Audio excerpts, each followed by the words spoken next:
వ్రతాన్ని చేసినటువంటి తల్లి ప్రపంచమంతటిలోనూ మణిపూస వంటి శ్రీవిల్లిపుత్తూరులో జన్మించినటువంటి గోదాదేవిట. ఏమిటి ఎందుకు అంత మాట వెయ్యడం అంటే, ఆ శ్రీవిల్లిపుత్తూరు ప్రపంచంలో మణి వంటిది అనడానికి ఒక రహస్యం ఉంది. మొట్టమొదట ఈ భూమి అంతా కూడా సముద్రంలో మునిగిపోతుంటే, ఆనాడు రాక్షసులు దీన్ని చాప చుట్టినట్టు చుట్టి పట్టుకుపోతుంటే, వరాహమూర్తి భగవానుడు నీళ్లల్లోకి ప్రవేశించి ఆ రాక్షసుల్ని దునుమాడి తన మూపురమున ధరించి భూమిని పైకెత్తారు. పైకెత్తిన తరువాత భూదేవిని పైకెత్తారు కాబట్టి భూమిని భరించారు కాబట్టి భూమి ఆయనకి భార్య, ఆయన భర్త. అందుకని ఆ భూమిని యథాస్థితిలో ఉంచి తన అవతార సమాప్తి చేసే ముందు భూదేవిని అడిగారు, నీకు ఇంకేమైనా కోరికుందా అని. అడిగితే భూదేవి ఆనాడు ఒక కోరిక కోరింది.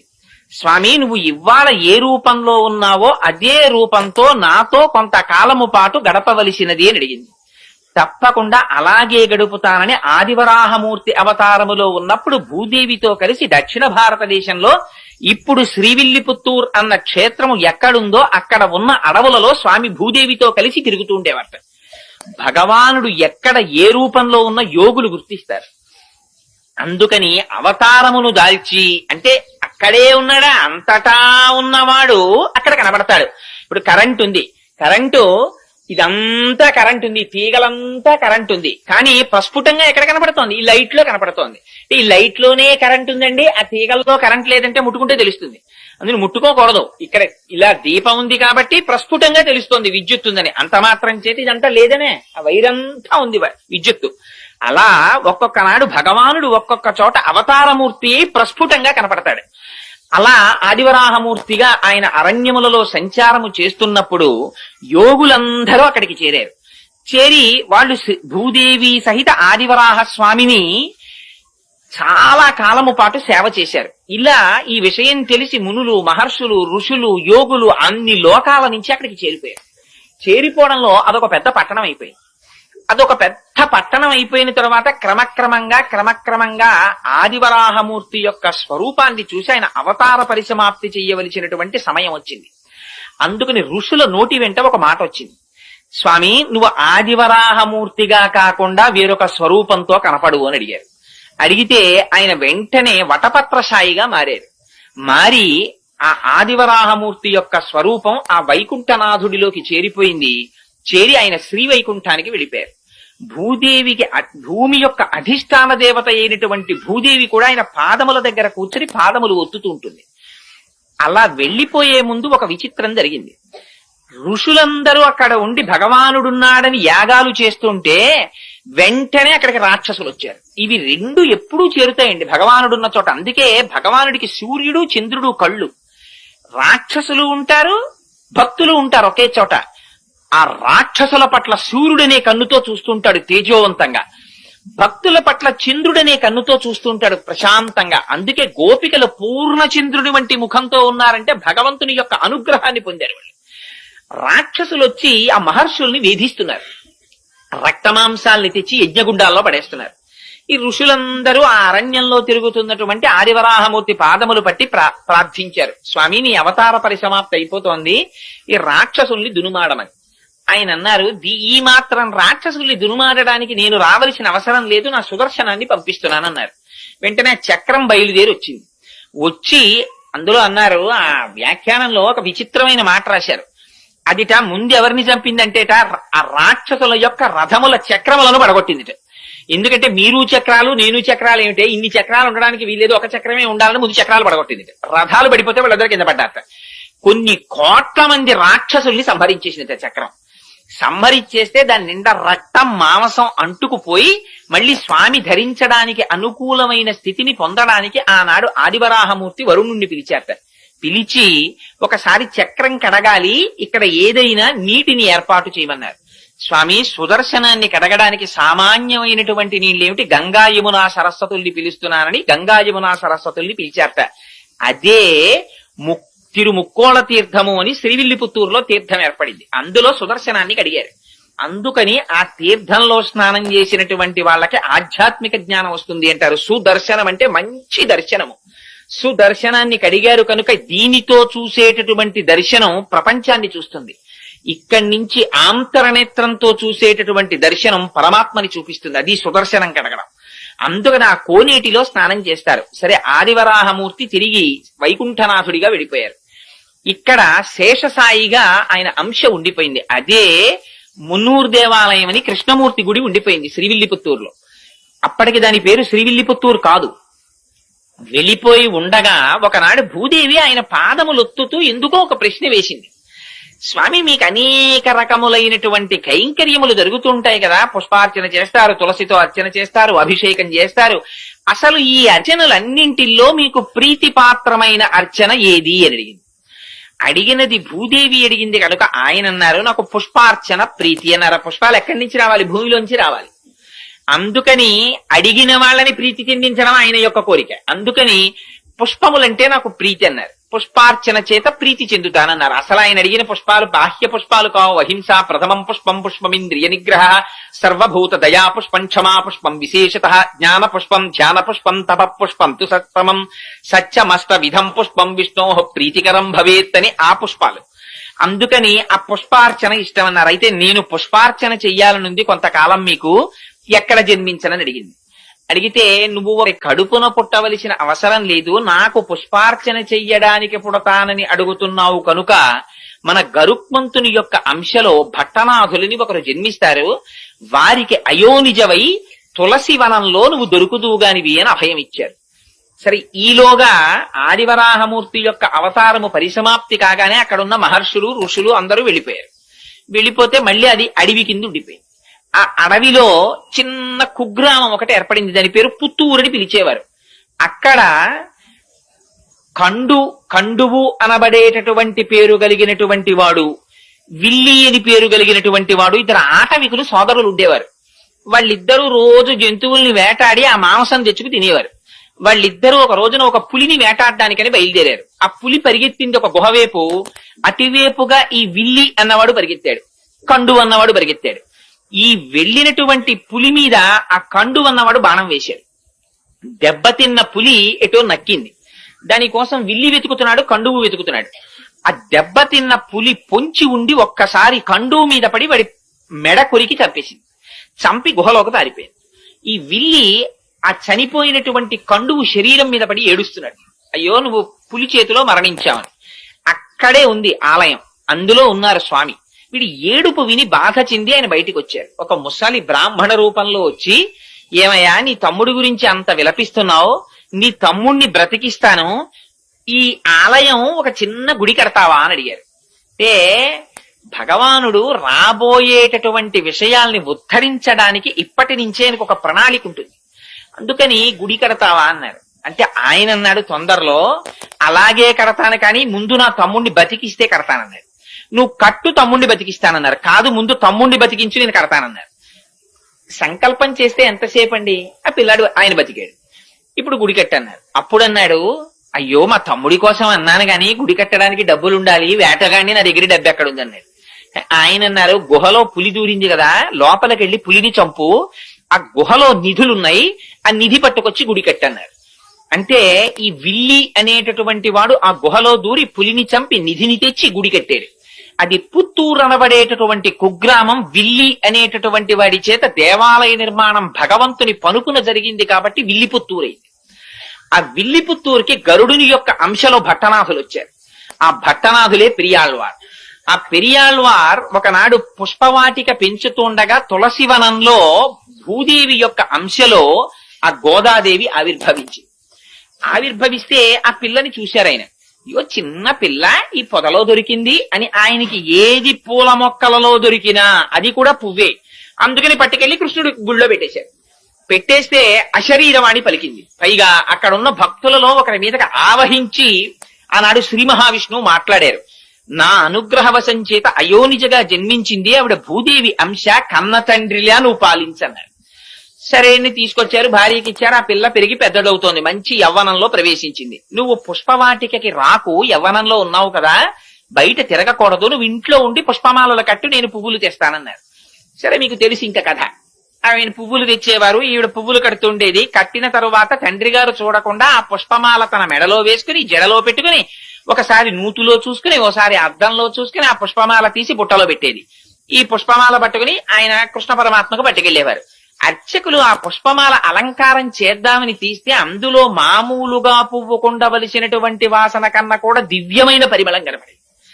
ఇటు మల్లె పువ్వులా కాకుండా ఇంత పరిమళాలు వస్తున్నాయి ఏమిటి పువ్వులని, బహుశా ఇదంతా ఆ భట్టనాథుల యొక్క తపఫలితం అయి ఉంటుంది, ఆయనకున్న కైంకర్య నిష్ట అయి ఉంటుంది అనుకున్నారు. ఏమిటి ఇంత వాసన అర్చకులు మార్చి మార్చి ఆ పూలదండని చూస్తుంటే అందులో దీర్ఘకేశం కనపడింది, అంటే పొడుగాటి వెంట్రుక. ఆ పొడుగాటి వెంట్రుక చూసి ఇది స్త్రీలదే అని గుర్తించారు.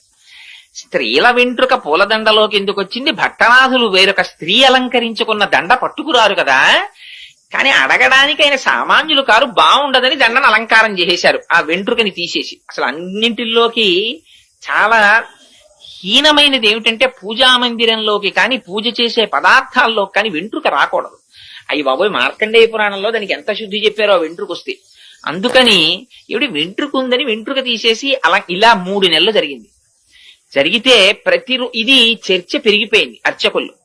రోజు దీర్ఘకేశం వస్తోంది, భట్టనాథులు అలాంటి వాళ్ళు కారు, పైగా వెంట్రుకకి సువాసన ఉంటోంది, ఏమిటి విచిత్రం అని. సరే 3 నెలలు అయిపోయిన తరువాత ఒక రోజున మళ్ళీ అటువంటి పుష్పమాల వచ్చింది. వచ్చేటప్పటికి వాళ్ళు ఇంకా ఉండబట్టలేక భట్టనాథుల్ని పిలిచి అడిగారు, ఇలా 3 నెలల నుంచి వస్తున్నాయి పూలదండలు, నిజం చెప్పండి, ప్రతిరోజు వెంట్రుకలు ఉంటున్నాయి, ఎవరు అలంకరించి తెస్తున్నారని.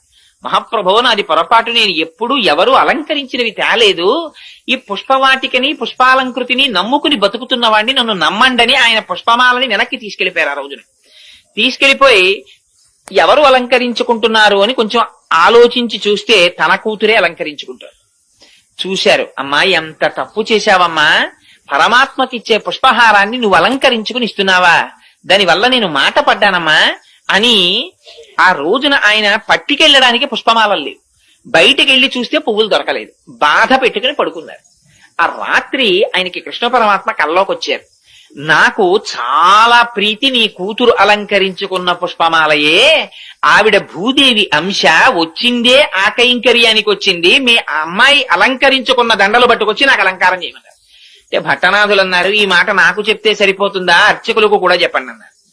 అంటే ఆయన మళ్ళీ అర్చకులకి అశరీరవాణిగా పలికి వినిపించారు. అప్పటి నుంచి అందుకని మాలని ధరించి ముక్త విడిచిపెట్టి ఇచ్చినది కాబట్టి ఆవిడికి ఆముక్త మాల్యద అని పేరొచ్చింది. ఆ పుష్పహారాన్ని పట్టుకొచ్చి స్వామికి అలంకారం చేసేవారు. సరే, కొన్నాళ్లు పోయిన తరువాత భట్టనాథులు అడిగారు, అనగా పెరియాళ్వార్ విష్ణు చిత్తులు, అమ్మా నీకు యవ్వనం వచ్చింది కదా, వివాహం చెయ్యాలి కదా, ఎవరిని వివాహం చేసుకుంటావు అని అడిగారు. అడిగితే ఆవిడంది, తాను వేసుకున్నటువంటి మాలని మార్చి వేసుకునేటటువంటి అధికారం భార్యాభర్తలకే కదా ఉంది. మనం ఒక పని చేస్తుంటాం సాధారణంగా, వివాహంలో కానీ ఎందులోనన్నా దండలు వేయించే సాంప్రదాయం ఉంటుంది. అందులో సాధారణంగా ఇద్దరికి చెరుకో దండ ఇచ్చి ఆ దండలు వాళ్ళ మెళ్ళో వీళ్ల మెళ్ళో వేయిస్తారు. అది కాదు అసలు. భార్యాభర్తల సంబంధం అంటే ఏమిటంటే, భర్త చేతితో దండ పట్టుకుని భార్య మెడలో వేస్తాడు, భార్య చేతితో దండ పట్టుకుని భర్త మెడలో వేస్తుంది. వేసిన తరువాత భార్య తన మెడలో దండ తీసి భర్త మెడలో వేస్తుంది, భర్త తన మెడలో దండ తీసి భార్య మెడలో వేస్తాడు. అలా పక్క పక్కన కూర్చుని దండలు మార్చుకుంటే వాళ్ళు భార్యాభర్తలని గుర్తు. అలా నేను ధరించిన మాల తీసి ఇస్తే ఆయన వేసుకున్నాడు, అందుకని ఆయనే పతి. అందుకని ఇంకా వేరుగా చెప్పక్కర్లేదు. అందుకని నేను శ్రీ మహావిష్ణువుని వివాహం చేసుకుంటాను. అమ్మో, ఎంత గొప్ప కోరిక కోరావమ్మా, శ్రీ మహావిష్ణువుని వివాహం చేసుకుంటావా? కానీ మరి శ్రీ మహావిష్ణువు అంటే చాలా మూర్తులుగా ఉన్నారు, ఇందులో నువ్వే మూర్తిని చేసుకుంటావన్నారు ఆయన. అంటే ఆవిడంది, ఇన్ని రకాలుగా ఉంటాడు అంటే నాన్నగారు చెప్పండి అంది. అంటే ఆయన ఏదో 105 దివ్య దేశాల్లో శ్రీ మహావిష్ణువు ఎలా ఉంటారో ఆ మూర్తులన్నీ వర్ణించారట. వర్ణిస్తే అందుట నాన్నగారు వింటుంటే, ఒక్కొక్క శ్లోకం మీరు ఒక్కొక్క క్షేత్రంలో ఉన్న మూర్తుల గురించి చెప్తున్నారు, ఇవన్నీ వింటుంటే అబ్బో ఏ మూర్తికి ఆ మూర్తే గొప్ప అనిపిస్తోంది. అలా ఏం తెలుస్తుందండి వింటే? అబ్బా అమ్మాయి చల్లగా ఉంటాడమ్మా, అమెరికాలో ఉంటాడమ్మా, బూట్లు వేసుకుంటాడమ్మా, కోట్ వేసుకుంటాడమ్మా, పుట్టుమచ్చ ఉండదమ్మా మొహం మీద, చంద్రబింబం అమ్మా, బలానా కుటుంబరావు గారు అబ్బాయి, బలానా కోటేశ్వరరావు అబ్బాయి ఇలాగమ్మా అని చెప్తుంటే అందరి పెళ్లి కొడుకులు ఎలా ఉన్నారు ఒకసారి పిలవండి చూస్తానంది ఆవిడ. అంటే అందుకనిట ఆయన పెరియాళ్వారని పిలిచింది. ఆయన అక్కడ కూర్చుని పర్ణశాలలో ఒక్కొక్క శ్లోకం చదివారట 105 క్షేత్రాల్లో ఉన్న స్వాముల్ని. వాళ్ళందరూ వచ్చి అక్కడ నిలబడ్డారు. ఇది ఆయన శక్తి. 105 మూర్తుల్ని తీసుకొచ్చి నించోపెట్టారు. నించోపెట్టి నీకెవరిని చేసుకుంటావమ్మా అని అడిగారు. అడిగితే శ్రీరంగంలో ఉన్న రంగనాథుడు ఆవిడికి బాగా నచ్చాడు. ఈయన్ని చేసుకుంటాను నాన్నగారు అందిట. అంటే మిగిలిన వాళ్ళని ఏమనుకోకండి స్వామి, మా అమ్మాయి ఇన్ని మెచ్చుకుందంటే, అయ్యో ప్రతిబింబంలాగా నేనే కదయా 105 మూర్తులుగా ఉన్నది, ఏకస్వమేవ బహుదా భవభాసిలోకే, ఆయనే కదా ఉన్న ఒక్క ఆత్మేగా ఇన్ని రకాలుగా కనపడాలి అని ఆ స్వామి రంగనాథుడు చేసుకుంటానన్నారు. మిగిలిన వాళ్ళందరూ వెళ్ళిపోయారు, మిగిలిన మూర్తులు. పాపం ఈ రంగనాథుడిని చేసుకుంటానని ఆవిడ మురిసిపోతోంది. అదిగో వ్యాఖ్యానంలో రాశారు, ఆ స్వామి ఒకనాటి రాత్రి గోదాదేవి దగ్గరికి వచ్చి ఆవిడతో భోగం అనుభవించారు. అంటే ఆవిడ బ్రహ్మానందమును అనుభవించింది. ఆనాడు ఆండాళ్ తల్లికి వరం ఇచ్చారట, నువ్వు ఏ పరమాత్మని కోరి ఇంత తపస్సు చేశావో అటువంటి నిన్ను నేను ఆనందాన్ని పొందినటువంటి రోజు, నువ్వు బ్రహ్మానందమును పొందిన రోజు కనుక, భోగం అనుభవించిన రోజు కనుక ఇది ఉత్తరోత్తర భోగి అని పిలవబడుతుంది అని చెప్పారట. అందుకని భోగి పండగ. అందుకని అదిగో ఆ భోగం అనుభవించి స్వామి వెళ్లిపోయారు. చాలా కాలం అయిపోయింది, ఆయన రాలేదు. ఈవిడ బెంగ పెట్టేసుకుంటోంది, అవతల కళ్యాణం జరగలేదు. ఎలాగా అని బెంగ పెట్టుకుని ఉండిపోయి ఈవిడ చాలా విరహతాపం అనుభవిస్తూ ఆఖరికి విశేషమైనటువంటి వృత్తాంతం రాశారు. పరిచారికని పంపించేటప్పటికి శ్రీరంగంలో శృంగార మండపంలో వసంతం ఆడుతున్నాడు ఆయన రంగనాథుడు. అప్పుడు ఈవిడ తన యొక్క భక్తి ప్రపత్తుల చేత యోగ మార్గంలో వెళ్ళింది ఆయన దగ్గరికి. వెళ్లి, స్వామి నీ గురించి ఆండాళ్ తల్లి అలమటించిపోతోంది, రావలసింది అంటే తన మెడలో పుష్పహారాన్ని చేతి ఉంగరాన్ని ఇచ్చి పంపించారు స్వామి. ఆ ఇచ్చిన తరువాత కొంతకాలం అయిన తర్వాత తన దగ్గర ఉన్నటువంటి అర్చకులకి, ఆలయ అధికారులకి స్వప్నంలో కనపడి చెప్పారు. ఇవి జరుగుతుంటాయండి యథార్థంగా. అన్నవరం సత్యనారాయణ స్వామి వారు వెలిసే ముందు అనువంశిక ధర్మకర్తకి ఆయన స్నేహితుడు ప్రకాశరావు గారికి ఒకే రోజు రాత్రి కల్లోకి వచ్చి చెప్పారు, నేను అంకోల వృక్షం కింద ఉన్నాను, నన్ను పైకి తీసి ప్రతిష్ఠ చెయ్యండి అని. ఎప్పుడో కాదు, ఈ మధ్య అప్పుడే అన్నవరంలో ప్రతిష్ఠ జరిగింది. అందుకని అలా కలలో కనపడి చెప్తే ఆలయ అధికారులకి ఏమని చెప్పారంటే, మీరు నా కోసం వజ్రవైఢూర్య సహితమైనటువంటి పల్లకీని ఎలా పంపిస్తారో అలా గోదాదేవికి పంపించండి. పంపిస్తే ఆవిడ పల్లకి ఎక్కి వస్తుంది. వచ్చిన తరువాత నేను ఆవిడ్ని కళ్యాణం చేసుకుంటానని చెప్పారు. అలా కళ్యాణం చేసుకుంటానని రంగనాథుడు పలికినటువంటి మాట మేరకి పల్లకిని, ఆ ఛత్రాన్ని, చామరాన్ని అన్నిటినీ తీసుకుని విష్ణుచిత్తుడి ఇంటికి వెళ్లారు. వెడితే విష్ణుచిత్తుల వారు ఆ రాజుగారికి కబురు చేశారు. అంతకుముందు పరతత్వ నిర్ణయంలో రాజ్యసభలో పాల్గొన్నారు కనుక రాజు తన పరివారం అంతటితో వచ్చాడు.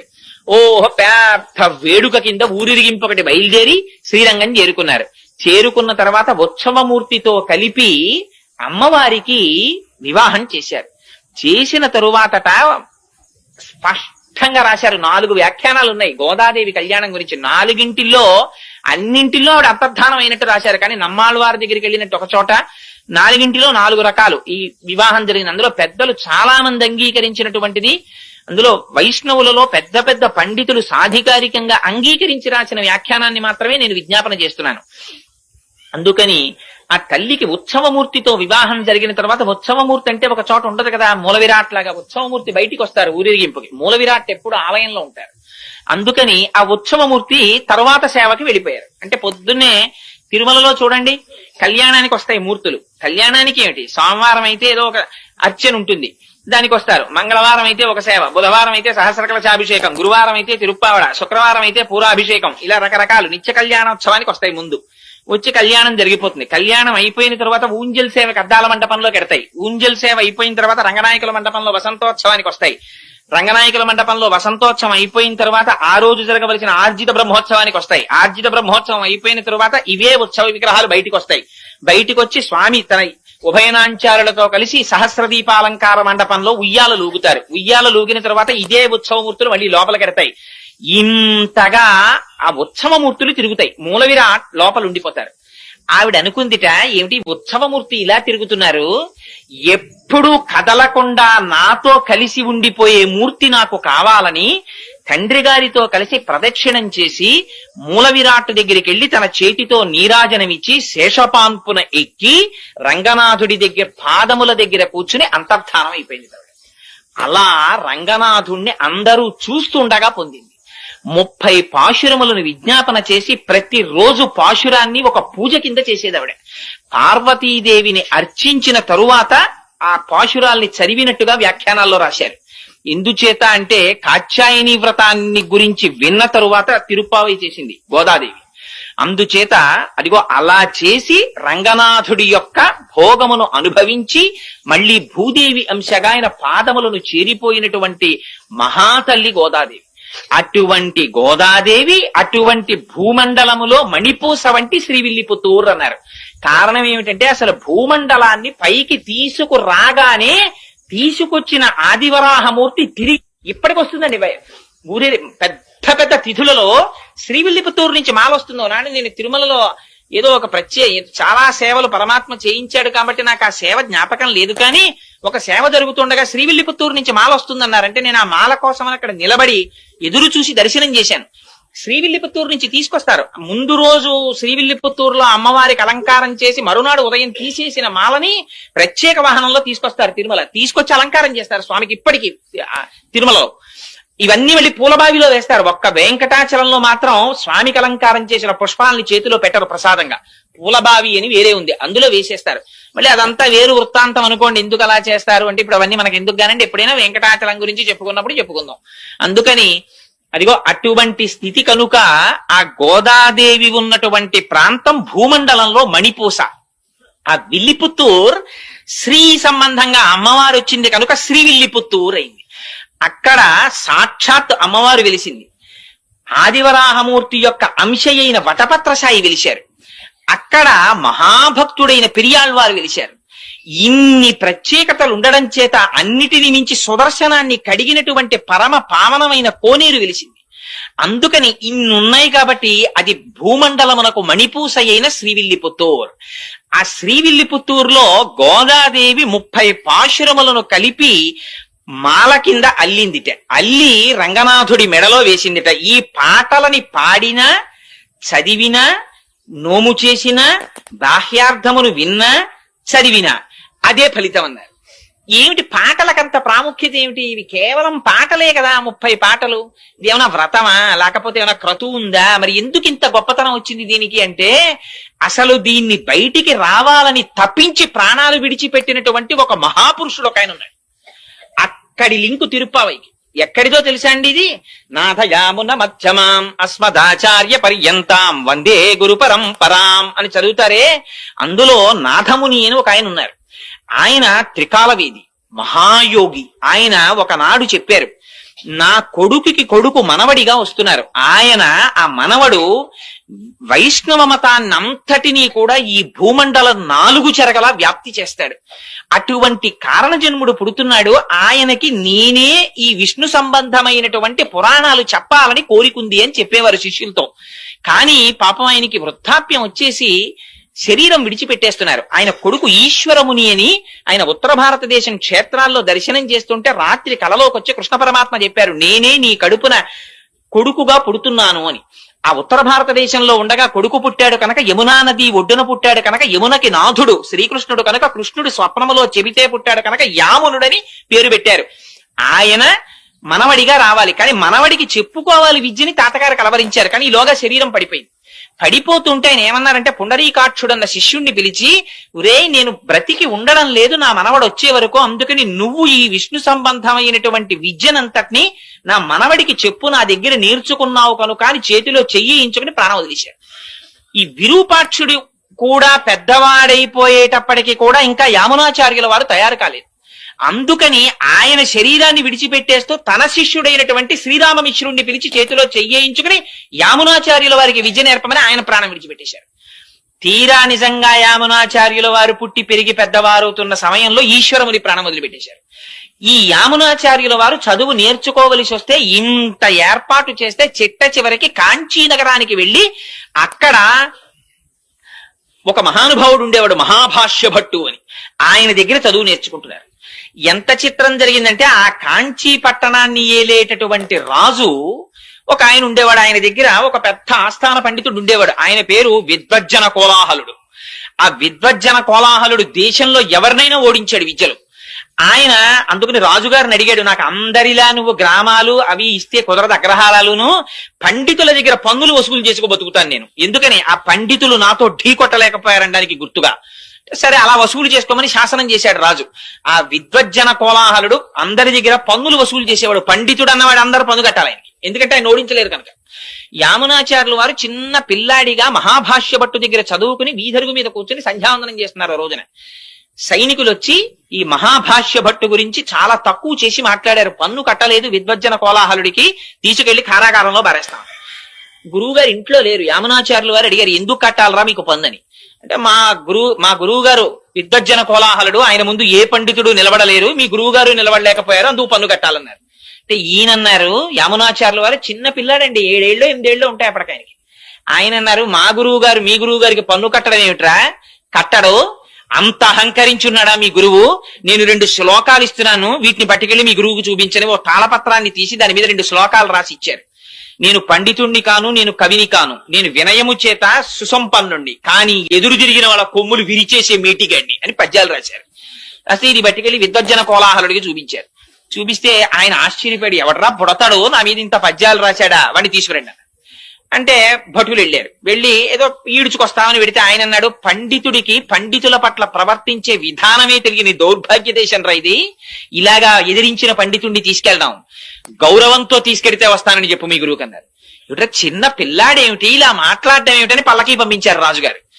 ఎక్కించి వస్తున్నారు. రాత్రి రాజుగారు రాణిగారితో కలిసి పడుకుని ఓ మాట అన్నారట, ఎంత చిత్రమో చూసావా, ఇన్నాళ్ల నుంచి విద్వజ్జన కోలాహలుణ్ణి ఎదిరించిన వాడు లేడు, ఇన్నాళ్లకు బుడతడు ఎదిరిస్తున్నాడు. అంటే ఆవిడెందుట ఏమో బుడతడని ఎందుకు అనుకోవాలి, ఏ పుట్టలో ఏ పాముందో, మీ దగ్గర ఇన్నాళ్ల నుంచి ఉన్న రాజగురువు ఓడిపోయే రోజు దగ్గరికి వచ్చిందేమో అంది. అంటే ఆయన అన్నట్ట, ఎంత మాట అన్నావు, విద్వజ్జన కోలాహలుడు ఓడిపోవడమా, అలాగే ఓడిపోతే నేను ఒక్కనాటికి ఊహించలేను అన్నాడు. అంటే భార్య ఏంది, ఏమి ఎందుకు ఊహించలేరు, గెలిస్తే ఏమి ఇచ్చేస్తారని, అర్ధరాజ్యం ఇచ్చేస్తాను ఆ పిల్లాడికి అన్నాడు. సరే చూడండి ఆ పిల్లాడు గెలుస్తాడని. మరునాడు ఆ పిల్లాడు దిగాడు పల్లకీలోంచి. ఆయన కర్మ ఏమిటో విద్వజ్జన కోలాహలుడికి ఒక్క విషయం జ్ఞాపకానికి రాలేదు. వాదనలో ధియోయోన ప్రచోదయాత్, అహంకారం చేత అజ్ఞానం చేత ఆవరించి ఉన్న విద్య నశించిపోతుంది. ఆ భగవంతుని యందు శిరస్సు వంచడం తగ్గిపోయి ఇదంతా నా ప్రజ్ఞ అని ఇలా చూపించుకోవడం మొదలు కాగానే మేఘాలు కమ్మినట్టు కమ్ముతుంది పొర. ఆవిడ అనుగ్రహం ఒక్కసారి వెనక్కి వెళ్ళిందా, ఇప్పటి వరకు నేను పండితుడిని అన్న వాడికి స్ఫురత్ పోతుంది. ఆ టైంకి అది జ్ఞాపకం రాదు, చాలు వాడు బ్రతుకు. ఇక వేదిక మీద అంతకన్నా భయంకరమైన స్థితి ఇంకోటి లేదు. స్ఫురత్ ఆవిడ, ప్రచోదయాత్ ఆవిడ. అందుకని జ్ఞాపకానికి రాలేదు, ఓడిపోయాడు. రాజు సంతోషంగా అర్ధరాజ్యం ఇచ్చేశాడు యామునాచార్యుల వారికి. చిన్న పిల్లాడు, రాజ్యం వచ్చింది, హాయిగా పాలించుకుంటున్నాడు, యుక్త వయస్సు వచ్చేసింది, పెళ్లి చేసేసుకున్నాడు, బయటికి రాడు, సంతోషంగా కాలం గడిపేస్తున్నాడు. ఇక్కడ ఈ శ్రీరామమిశ్రుల వారు ఆయన ముందున్నటువంటి పుండరీకాక్షుడి యొక్క గురువు గారైనటువంటి పాపం ఆయన ఇచ్చినటువంటి మాట మేరకి ఆ నాథమునుల యొక్క కోరిక తీర్చడానికి ఈ కుర్రాడికి వైష్ణవ మంత్రాన్ని వైష్ణవ విజ్ఞానాన్ని అందించాలని చెప్పి పాపం ఈయన కూర్చున్నాడు. ఈయన బయటికి రాడు, ఆయన ముసలాడైపోతున్నాడు. ఎలాగరా ఈ పిల్లాన్ని రక్షించడం అని రోజు వెళ్ళి రాజుగారిని అడిగేవాడు, రాజుగారిని ఒక్కసారి దర్శనం ఇప్పించండి. అడిగితే దర్శనం కుదరదు, నేను చాలా ఇబ్బందిలో ఉన్నాను, ఇప్పుడు చాలా రాచ వ్యవహారంలో ఉన్నాను, వెళ్ళిపోమనేవాడు. తిరిగి తిరిగి తిరిగి తిరిగి విసిగి వేసారిపోయి ఆయన ఒక రోజున పూజ చేస్తూ రంగనాథుడికి చెప్పుకున్నారు కళ్ళనీళ్లతో, మా గురువులు మహానుభావుడు ఆ నాథమునులు చెప్పారు, నా మనవడు వస్తున్నాడు, వాడు వైష్ణవ మతాన్ని నిలబెడతాడన్నారు, ఆ పిల్లాడు రాజు అయిపోయి అసలు నా మొహమే చూడటం లేదు, ఇంకా నేను చెయ్యగలిగింది ఏం లేదు, శ్రీరంగనాథ ఏమైనా ఉంటే నువ్వే చూసుకో అన్నారు. అంటే పూజా మందిరంలో మాటలు వినపడ్డాయి, అంత బెంగెట్టుకోకోయ్, నీ ఇంటి పక్కనే ముళ్ళ ముస్తె కూర ఉంది కదా, రోజు బట్టికెళ్ళి ఆ వంటశాలలో ఇమ్మన్నారు.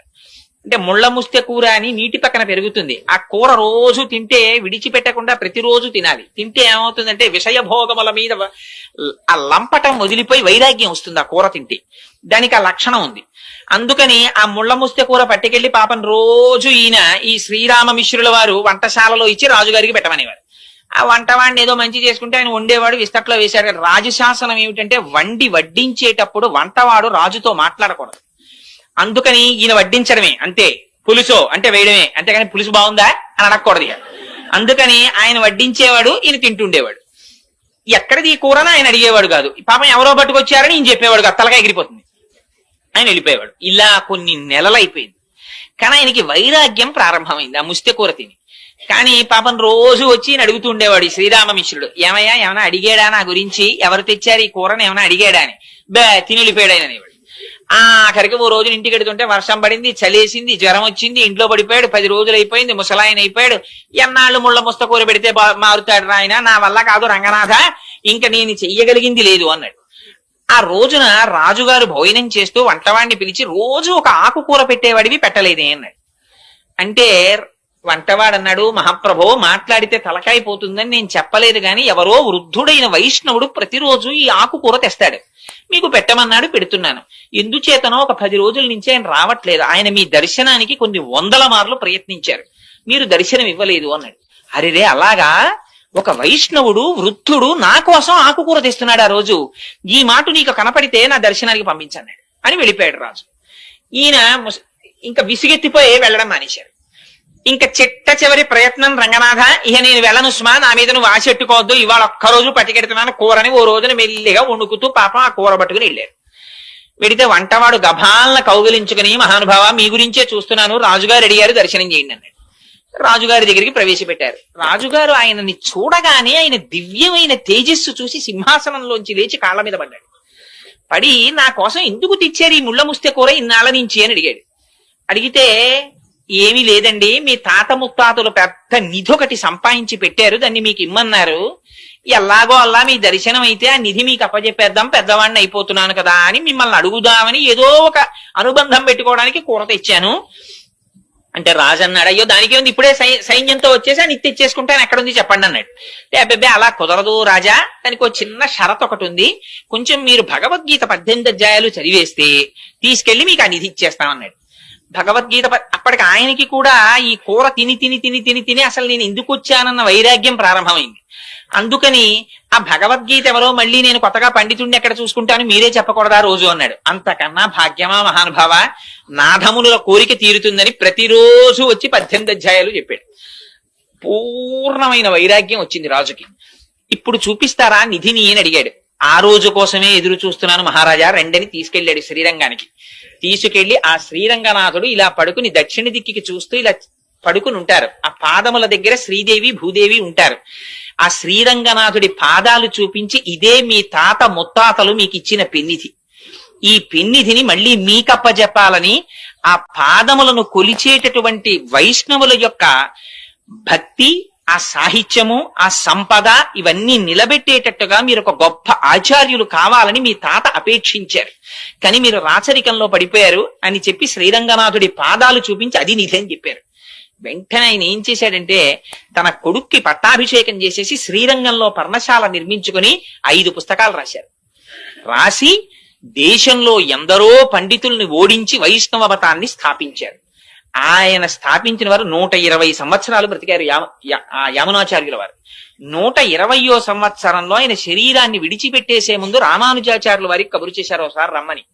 రామానుజాచార్యుల వారు కంచిలో ఉన్నారు ఆ సమయంలో. ఆయన శ్రీరంగం వచ్చేంత వరకు ప్రాణాలు నిలబెట్టుకోలేక యామునాచార్యుల వారు శరీరం విడిచిపెట్టేశారు.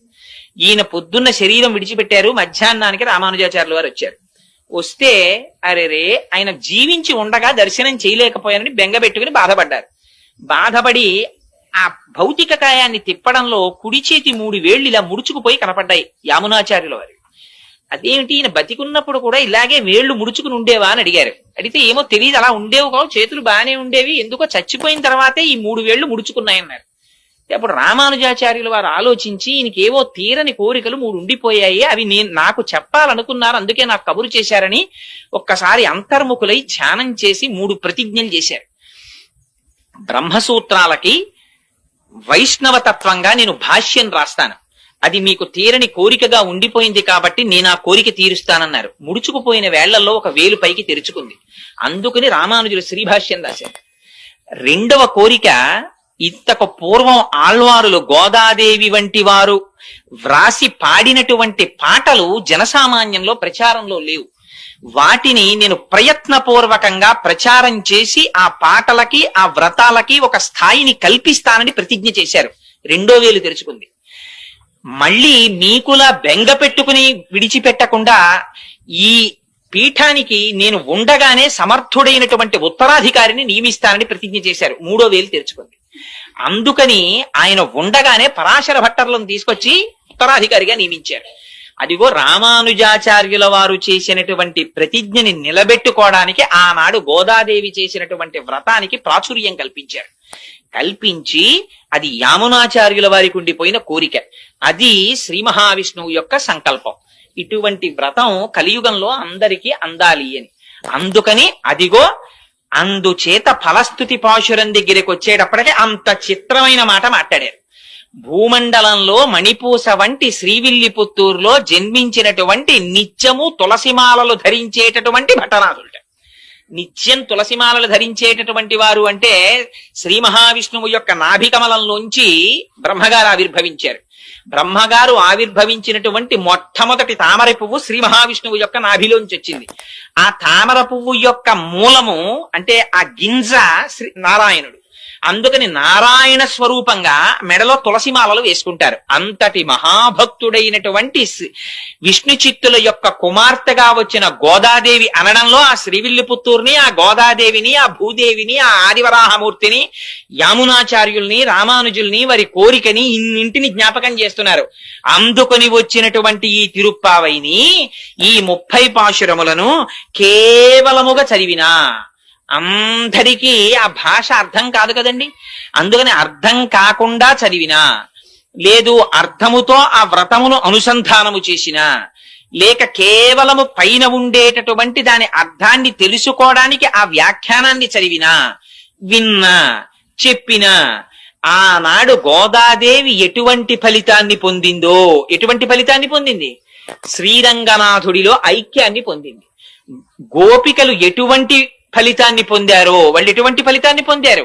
పరమేశ్వరుని నుంచి విడివడవలసినటువంటి అవసరము లేని నిత్య సంశ్లేషాన్ని అనుభవించారు. అటువంటి ఫలితాన్ని అందరూ అనుభవిస్తారు అని ఆ తిరుప్పావై అనేటటువంటి వ్రతానికి ఫలసిద్ధి చెప్పి, ఈ తిరుప్పావై వ్యాఖ్యానాన్ని ఎక్కడెక్కడ ఎవరెవరు వింటున్నారో, ఎవరెవరు చదువుతున్నారో, ఎవరెవరు చేస్తున్నారో, చూసి సంతోషిస్తున్నారో వాళ్ళందరికీ ఇహమునందు ఇది అది అని చెప్పనేలా, విద్యలో ఉన్న వారికి విద్యాభివృద్ధి, వ్యాపారములో ఉన్న వారికి వ్యాపారాభివృద్ధి, రాజ్యం చేసేటటువంటి రాజులకి రాజ్య విస్తీర్ణత, వివాహము కానటువంటి కన్యపిల్లలకి వివాహము, వివాహితలై ఋతుస్నానము చేసి ఉన్నటువంటి స్త్రీలకి గర్భధారణ జరిగి శ్రీకృష్ణ పరమాత్మ వంటి ఉత్తముడైనటువంటి కుమారుడు జన్మించడముతో సహా సమస్తమైనటువంటి కోరికలు ఈడేరతాయి అని ఫలసిద్ధి చెప్పి ఇంత పరమ పవిత్రమైనటువంటి తిరుప్పావై అనబడేటటువంటి ఆఖ్యానము అని దీనిని పెద్దలు పూర్తి చేసి ఉన్నారు. అటువంటి పరమ పవిత్రమైన తిరుప్పావైని నాకు ఆ సంప్రదాయం తెలియకపోయినా, దాని గురించి 4 ముక్కలు తెలియకపోయినా, ఒక్క ఆళ్వారు గురించి తెలియకపోయినా, ఒక్కనాడు ఆ పాశురం చదవడం చేత కాకపోయినా, నన్నేమిటో ఆ తల్లి అనుగ్రహం తప్ప నాకేముంది, నీవే ఉపాయము నీవే ఉపేయము అని ఆ గోపికలు అన్నట్టు వెనక నుండి ఆ తల్లి ఊపిరై పలికించింది. అన్నీ తెలుసున్న వాళ్ళు మీరైనా మాకు తెలుసని తెలిసిపోతే వాడు బెదిరిపోతాడని తెలియనట్టు కూర్చుని నాతో చెప్పించి నన్ను కృతార్థుణ్ణి చేశారు మీరు. ఈ తిరుప్పావై అనేటటువంటి వ్రతాన్ని చేసినటువంటి తల్లి ప్రపంచమంతటిలోనూ మణిపూస వంటి శ్రీవిల్లిపుత్తూరులో జన్మించినటువంటి గోదాదేవిట. ఏమిటి ఎందుకు అంత మాట వెయ్యడం అంటే, ఆ శ్రీవిల్లిపుత్తూరు ప్రపంచంలో మణి వంటిది అనడానికి ఒక రహస్యం ఉంది. మొట్టమొదట ఈ భూమి అంతా కూడా సముద్రంలో మునిగిపోతుంటే, ఆనాడు రాక్షసులు దీన్ని చాప చుట్టినట్టు చుట్టి పట్టుకుపోతుంటే, వరాహమూర్తి భగవానుడు నీళ్లల్లోకి ప్రవేశించి ఆ రాక్షసుల్ని దునుమాడి తన మూపురమున ధరించి భూమిని పైకెత్తారు. పైకెత్తిన తరువాత భూదేవిని పైకెత్తారు కాబట్టి భూమిని భరించారు కాబట్టి భూమి ఆయనకి భార్య, ఆయన భర్త. అందుకని ఆ భూమిని యథాస్థితిలో ఉంచి తన అవతార సమాప్తి చేసే ముందు భూదేవిని అడిగారు, నీకు ఇంకేమైనా కోరికుందా అని. అడిగితే భూదేవి ఆనాడు ఒక కోరిక కోరింది. స్వామి, నువ్వు ఇవాళ ఏ రూపంలో ఉన్నావో అదే రూపంతో నాతో కొంతకాలము పాటు గడపవలసినది అని అడిగింది. తప్పకుండా అలాగే గడుపుతానని ఆదివరాహమూర్తి అవతారములో ఉన్నప్పుడు భూదేవితో కలిసి దక్షిణ భారతదేశంలో ఇప్పుడు శ్రీవిల్లిపుత్తూర్ అన్న క్షేత్రము ఎక్కడుందో అక్కడ ఉన్న అడవులలో స్వామి భూదేవితో కలిసి తిరుగుతుండేవాట. భగవానుడు ఎక్కడ ఏ రూపంలో ఉన్న యోగులు గుర్తిస్తారు. అందుకని అవతారమును దాల్చి, అంటే అక్కడే ఉన్నాడా, అంతటా ఉన్నవాడు అక్కడ కనబడతాడు. ఇప్పుడు కరెంటు ఉంది, కరెంటు ఇదంతా కరెంట్ ఉంది, తీగలంతా కరెంట్ ఉంది, కానీ ప్రస్ఫుటంగా ఎక్కడ కనపడుతోంది? ఈ లైట్ లో కనపడుతోంది. ఈ లైట్ లోనే కరెంట్ ఉందండి, ఆ తీగల్లో కరెంట్ లేదంటే ముట్టుకుంటే తెలుస్తుంది.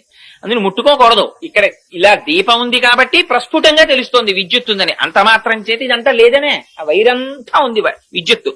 అలా ఒక్కొక్క నాడు భగవానుడు ఒక్కొక్క చోట అవతారమూర్తి ప్రస్ఫుటంగా కనపడతాడు.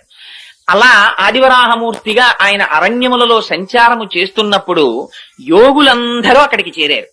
చేరి వాళ్ళు భూదేవి సహిత ఆదివరాహ స్వామిని చాలా కాలము పాటు సేవ చేశారు. ఇలా ఈ విషయం తెలిసి మునులు, మహర్షులు, ఋషులు, యోగులు అన్ని లోకాల నుంచి అక్కడికి చేరిపోయారు.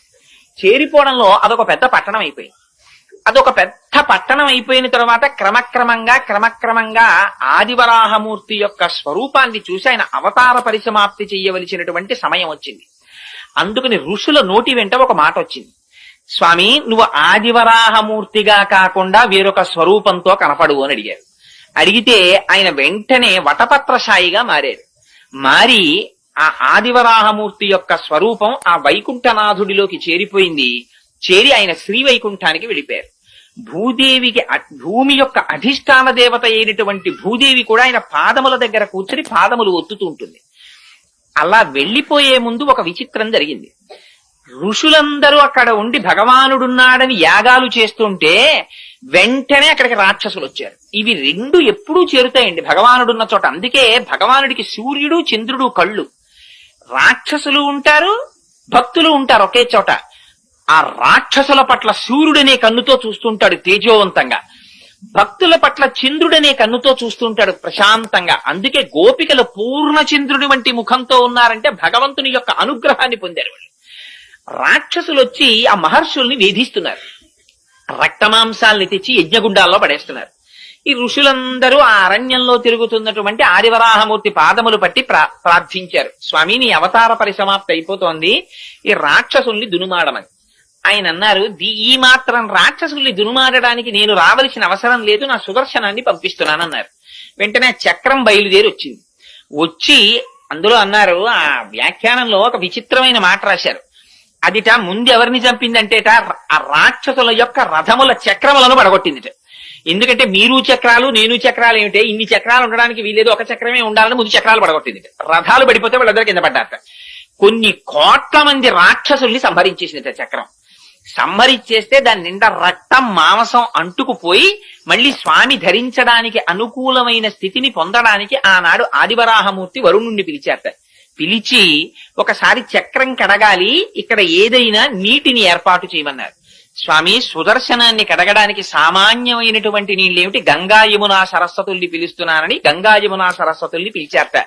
అదే తిరుముక్కోళ తీర్థము అని శ్రీవిల్లిపుత్తూరులో తీర్థం ఏర్పడింది. అందులో సుదర్శనాన్ని కడిగారు. అందుకని ఆ తీర్థంలో స్నానం చేసినటువంటి వాళ్ళకి ఆధ్యాత్మిక జ్ఞానం వస్తుంది అంటారు. సుదర్శనం అంటే మంచి దర్శనము. సుదర్శనాన్ని కడిగారు కనుక దీనితో చూసేటటువంటి దర్శనం ప్రపంచాన్ని చూస్తుంది. ఇక్కడి నుంచి ఆంతరనేత్రంతో చూసేటటువంటి దర్శనం పరమాత్మని చూపిస్తుంది. అది సుదర్శనం కడగడం. అందుకని ఆ కోనేటిలో స్నానం చేస్తారు. సరే, ఆదివరాహమూర్తి తిరిగి వైకుంఠనాథుడిగా వెళ్ళిపోయారు. ఇక్కడ శేషసాయిగా ఆయన అంశ ఉండిపోయింది. అదే మున్నూరు దేవాలయం అని కృష్ణమూర్తి గుడి ఉండిపోయింది శ్రీవిల్లిపుత్తూరులో. అప్పటికి దాని పేరు శ్రీవిల్లిపుత్తూరు కాదు. వెళ్ళిపోయి ఉండగా ఒకనాడు భూదేవి ఆయన పాదములొత్తుతూ ఎందుకో ఒక ప్రశ్న వేసింది. స్వామి మీకు అనేక రకములైనటువంటి కైంకర్యములు జరుగుతుంటాయి కదా, పుష్పార్చన చేస్తారు, తులసితో అర్చన చేస్తారు, అభిషేకం చేస్తారు. అసలు ఈ అర్చనలన్నింటిల్లో మీకు ప్రీతిపాత్రమైన అర్చన ఏది అని అడిగింది. అడిగినది భూదేవి అడిగింది కనుక ఆయన అన్నారు, నాకు పుష్పార్చన ప్రీతి అన్నారు. పుష్పాలు ఎక్కడి నుంచి రావాలి? భూమిలోంచి రావాలి. అందుకని అడిగిన వాళ్ళని ప్రీతి చెందించడం ఆయన యొక్క కోరిక. అందుకని పుష్పములంటే నాకు ప్రీతి అన్నారు. పుష్పార్చన చేత ప్రీతి చెందుతానన్నారు. అసలు ఆయన అడిగిన పుష్పాలు బాహ్య పుష్పాలు కావు. అహింస ప్రథమం పుష్పం, పుష్పమింద్రియ నిగ్రహ, సర్వభూత దయా పుష్పం, క్షమా పుష్పం, విశేషత జ్ఞాన పుష్పం, ధ్యాన పుష్పం, తప పుష్పం తు సత్పమం, సత్యమస్త విధం పుష్పం విష్ణో ప్రీతికరం భవేత్ అని ఆ పుష్పాలు. అందుకని ఆ పుష్పార్చన ఇష్టం అన్నారు. అయితే నేను పుష్పార్చన చెయ్యాలనుంది కొంతకాలం, మీకు ఎక్కడ జన్మించనని అడిగింది. అడిగితే నువ్వు కడుపున పుట్టవలసిన అవసరం లేదు, నాకు పుష్పార్చన చెయ్యడానికి పుడతానని అడుగుతున్నావు కనుక మన గరుత్మంతుని యొక్క అంశలో భట్టనాథులని ఒకరు జన్మిస్తారు. వారికి అయోనిజవై తులసి వనంలో నువ్వు దొరుకుదువుగానివి అని అభయం ఇచ్చారు. సరే, ఈలోగా ఆదివరాహమూర్తి యొక్క అవతారము పరిసమాప్తి కాగానే అక్కడున్న మహర్షులు ఋషులు అందరూ వెళ్ళిపోయారు. వెళ్ళిపోతే మళ్ళీ అది అడవి కింద ఉండిపోయింది. ఆ అడవిలో చిన్న కుగ్రామం ఒకటి ఏర్పడింది. దాని పేరు పుత్తూరుని పిలిచేవారు. అక్కడ కండువు అనబడేటటువంటి పేరు కలిగినటువంటి వాడు, విల్లి అని పేరు కలిగినటువంటి వాడు, ఇద్దరు ఆటవికులు సోదరులు ఉండేవారు. వాళ్ళిద్దరూ రోజు జంతువుల్ని వేటాడి ఆ మాంసం తెచ్చుకు తినేవారు. వాళ్ళిద్దరూ ఒక రోజున ఒక పులిని వేటాడడానికని బయలుదేరారు. ఆ పులి పరిగెత్తింది ఒక గుహవేపు. అటువేపుగా ఈ విల్లి అన్నవాడు పరిగెత్తాడు, కండు అన్నవాడు పరిగెత్తాడు. ఈ వెళ్ళినటువంటి పులి మీద ఆ కండు అన్నవాడు బాణం వేశాడు. దెబ్బతిన్న పులి ఎటో నక్కింది. దానికోసం విల్లి వెతుకుతున్నాడు, కండువు వెతుకుతున్నాడు. ఆ దెబ్బతిన్న పులి పొంచి ఉండి ఒక్కసారి కండువు మీద పడి వాడి మెడ కొరికి చంపేసింది. చంపి గుహలోకి పారిపోయింది. ఈ విల్లి ఆ చనిపోయినటువంటి కండువు శరీరం మీద పడి ఏడుస్తున్నాడు. అయ్యో, నువ్వు పులి చేతిలో మరణించావని. అక్కడే ఉంది ఆలయం, అందులో ఉన్నారు స్వామి. వీడి ఏడుపు విని బాధ చెంది ఆయన బయటికి వచ్చారు. ఒక ముసలి బ్రాహ్మణ రూపంలో వచ్చి, ఏమయ్యా నీ తమ్ముడి గురించి అంత విలపిస్తున్నావు, నీ తమ్ముణ్ణి బ్రతికిస్తాను, ఈ ఆలయం ఒక చిన్న గుడి కడతావా అని అడిగారు. అంటే భగవానుడు రాబోయేటటువంటి విషయాల్ని ఉద్ధరించడానికి ఇప్పటి నుంచే ఆయనకు ఒక ప్రణాళిక ఉంటుంది. అందుకని గుడి కడతావా అన్నారు. అంటే ఆయన అన్నాడు తొందరలో, అలాగే కడతాను, కానీ ముందు నా తమ్ముణ్ణి బతికిస్తే కడతానన్నాడు. నువ్వు కట్టు, తమ్ముణ్ణి బతికిస్తానన్నారు. కాదు, ముందు తమ్ముణ్ణి బతికించి నేను కడతానన్నారు. సంకల్పం చేస్తే ఎంతసేపు అండి, ఆ పిల్లాడు ఆయన బతికాడు. ఇప్పుడు గుడి కట్టన్నారు. అప్పుడు అన్నాడు, అయ్యో మా తమ్ముడి కోసం అన్నాను గాని గుడి కట్టడానికి డబ్బులు ఉండాలి, వేటగాడిని నా దగ్గర డబ్బు ఎక్కడ ఉందన్నాడు. ఆయన అన్నారు, గుహలో పులి దూరింది కదా, లోపలికి వెళ్ళి పులిని చంపు, ఆ గుహలో నిధులున్నాయి, ఆ నిధి పట్టుకొచ్చి గుడి కట్టన్నారు. అంటే ఈ విల్లి అనేటటువంటి వాడు ఆ గుహలో దూరి పులిని చంపి నిధిని తెచ్చి గుడి కట్టాడు. అది పుత్తూరు అనబడేటటువంటి కుగ్రామం విల్లి అనేటటువంటి వాడి చేత దేవాలయ నిర్మాణం భగవంతుని పనుకున జరిగింది కాబట్టి విల్లిపుత్తూరైంది. ఆ విల్లిపుత్తూరుకి గరుడుని యొక్క అంశలో భట్టనాథులు వచ్చారు. ఆ భట్టనాథులే పెరియాళ్వార్. ఆ పెరియాళ్వార్ ఒకనాడు పుష్పవాటిక పెంచుతుండగా తులసివనంలో భూదేవి యొక్క అంశలో ఆ గోదాదేవి ఆవిర్భవిస్తే ఆ పిల్లని చూశారు ఆయన. అయ్యో చిన్న పిల్ల ఈ పొదలో దొరికింది అని ఆయనకి ఏది పూల మొక్కలలో దొరికినా అది కూడా పువ్వే. అందుకని పట్టుకెళ్లి కృష్ణుడి గుళ్ళో పెట్టేశారు. పెట్టేస్తే అశరీరవాణి పలికింది. పైగా అక్కడున్న భక్తులలో ఒకరి మీదకి ఆవహించి ఆనాడు శ్రీ మహావిష్ణువు మాట్లాడారు. నా అనుగ్రహవశం చేత అయోనిజగా జన్మించింది ఆవిడ భూదేవి అంశ, కన్న తండ్రిలా నువ్వు పాలించన్నారు. సరే అని తీసుకొచ్చారు, భార్యకి ఇచ్చారు. ఆ పిల్ల పెరిగి పెద్దదవుతోంది, మంచి యవ్వనంలో ప్రవేశించింది. నువ్వు పుష్పవాటికకి రాకు, యవ్వనంలో ఉన్నావు కదా, బయట తిరగకూడదు, నువ్వు ఇంట్లో ఉండి పుష్పమాలలు కట్టు, నేను పువ్వులు తెస్తానన్నారు. సరే, మీకు తెలిసి ఇంకా కథ.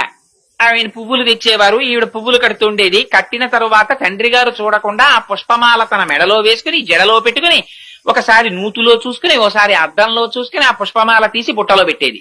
ఈ పుష్పమాల పట్టుకుని ఆయన కృష్ణ పరమాత్మకు పట్టుకెళ్లేవారు. అర్చకులు ఆ పుష్పమాల అలంకారం చేద్దామని తీస్తే అందులో మామూలుగా పువ్వు కొండవలసినటువంటి వాసన కన్నా కూడా దివ్యమైన పరిమళం కనపడింది. ఇటు మల్లె పువ్వులా కాకుండా ఇంత పరిమళాలు వస్తున్నాయి ఏమిటి పువ్వులని, బహుశా ఇదంతా భట్టనాథుల యొక్క తప ఫలితం అయి ఉంటుంది, ఆయనకున్న కైంకర్య నిష్ట అయి ఉంటుంది అనుకున్నారు. ఏమిటి ఇంత వాసన అని అర్చకులు మార్చి మార్చి ఆ పూలదండని చూస్తుంటే అందులో దీర్ఘకేశం కనపడింది. అంటే పొడుగాటి వెంట్రుక. ఆ పొడుగాటి వెంట్రుక చూసి ఇది స్త్రీలదే అని గుర్తించారు.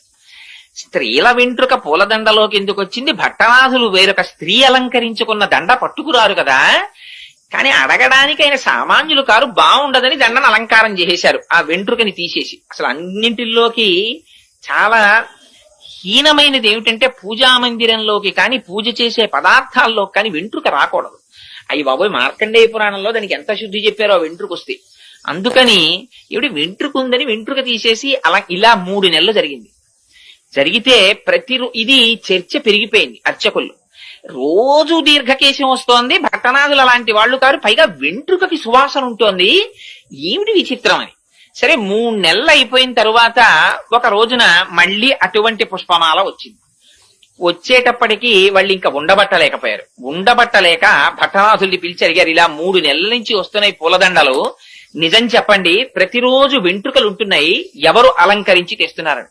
మహాప్రభో, నాది పొరపాటు, నేను ఎప్పుడూ ఎవరు అలంకరించినవి తేలేదు, ఈ పుష్పవాటికని పుష్పాలంకృతిని నమ్ముకుని బతుకుతున్న వాడిని నన్ను నమ్మండని ఆయన పుష్పమాలని వెనక్కి తీసుకెళ్లిపోయారు. ఆ రోజున తీసుకెళ్లిపోయి ఎవరు అలంకరించుకుంటున్నారు అని కొంచెం ఆలోచించి చూస్తే తన కూతురే అలంకరించుకుంటారు. చూశారు, అమ్మా ఎంత తప్పు చేశావమ్మా, పరమాత్మకిచ్చే పుష్పహారాన్ని నువ్వు అలంకరించుకుని ఇస్తున్నావా, దానివల్ల నేను మాట పడ్డానమ్మా అని ఆ రోజున ఆయన పట్టికెళ్ళడానికి పుష్పమాలలు లేవు, బయటికెళ్లి చూస్తే పువ్వులు దొరకలేదు, బాధ పెట్టుకుని పడుకున్నారు. ఆ రాత్రి ఆయనకి కృష్ణ పరమాత్మ కల్లోకి వచ్చారు. నాకు చాలా ప్రీతి నీ కూతురు అలంకరించుకున్న పుష్పమాలయే, ఆవిడ భూదేవి అంశ, వచ్చిందే ఆ కైంకర్యానికి వచ్చింది, మీ అమ్మాయి అలంకరించుకున్న దండలు పట్టుకొచ్చి నాకు అలంకారం చేయమన్నారు. అంటే భట్టనాథులు అన్నారు, ఈ మాట నాకు చెప్తే సరిపోతుందా, అర్చకులకు కూడా చెప్పండి అన్నారు. అంటే ఆయన మళ్ళీ అర్చకులకి అశరీరవాణిగా పలికి వినిపించారు. అప్పటి నుంచి అందుకని మాలని ధరించి ముక్త విడిచిపెట్టి దా ఇచ్చినది కాబట్టి ఆవిడికి ఆముక్త మాల్యద అని పేరొచ్చింది. ఆ పుష్పహారాన్ని పట్టుకొచ్చి స్వామికి అలంకారం చేసేవారు. సరే, కొన్నాళ్లు పోయిన తరువాత భట్టనాథులు అడిగారు, అనగా పెరియాళ్వార్ విష్ణు చిత్తులు, అమ్మా నీకు యవ్వనం వచ్చింది కదా, వివాహం చెయ్యాలి కదా, ఎవరిని వివాహం చేసుకుంటావు అని అడిగారు. అడిగితే ఆవిడంది, తాను వేసుకున్నటువంటి మాలని మార్చి వేసుకునేటటువంటి అధికారం భార్యాభర్తలకే కదా ఉంది. మనం ఒక పని చేస్తుంటాం సాధారణంగా, వివాహంలో కానీ ఎందులోనన్నా దండలు వేయించే సాంప్రదాయం ఉంటుంది. అందులో సాధారణంగా ఇద్దరికి చెరుకో దండ ఇచ్చి ఆ దండలు వాళ్ళ మెళ్ళో వీళ్ల మెళ్ళో వేయిస్తారు. అది కాదు అసలు. భార్యాభర్తల సంబంధం అంటే ఏమిటంటే, భర్త చేతితో దండ పట్టుకుని భార్య మెడలో వేస్తాడు, భార్య చేతితో దండ పట్టుకుని భర్త మెడలో వేస్తుంది. వేసిన తరువాత భార్య తన మెడలో దండ తీసి భర్త మెడలో వేస్తుంది, భర్త తన మెడలో దండ తీసి భార్య మెడలో వేస్తాడు. అలా పక్క పక్కన కూర్చుని దండలు మార్చుకుంటే వాళ్ళు భార్యాభర్తలని గుర్తు. అలా నేను ధరించిన మాల తీసి ఇస్తే ఆయన వేసుకున్నాడు, అందుకని ఆయనే పతి. అందుకని ఇంకా వేరుగా చెప్పక్కర్లేదు. అందుకని నేను శ్రీ మహావిష్ణువుని వివాహం చేసుకుంటాను. అమ్మో, ఎంత గొప్ప కోరిక కోరావమ్మా, శ్రీ మహావిష్ణువుని వివాహం చేసుకుంటావా? కానీ మరి శ్రీ మహావిష్ణువు అంటే చాలా మూర్తులుగా ఉన్నారు, ఇందులో నువ్వే మూర్తిని చేసుకుంటావన్నారు ఆయన.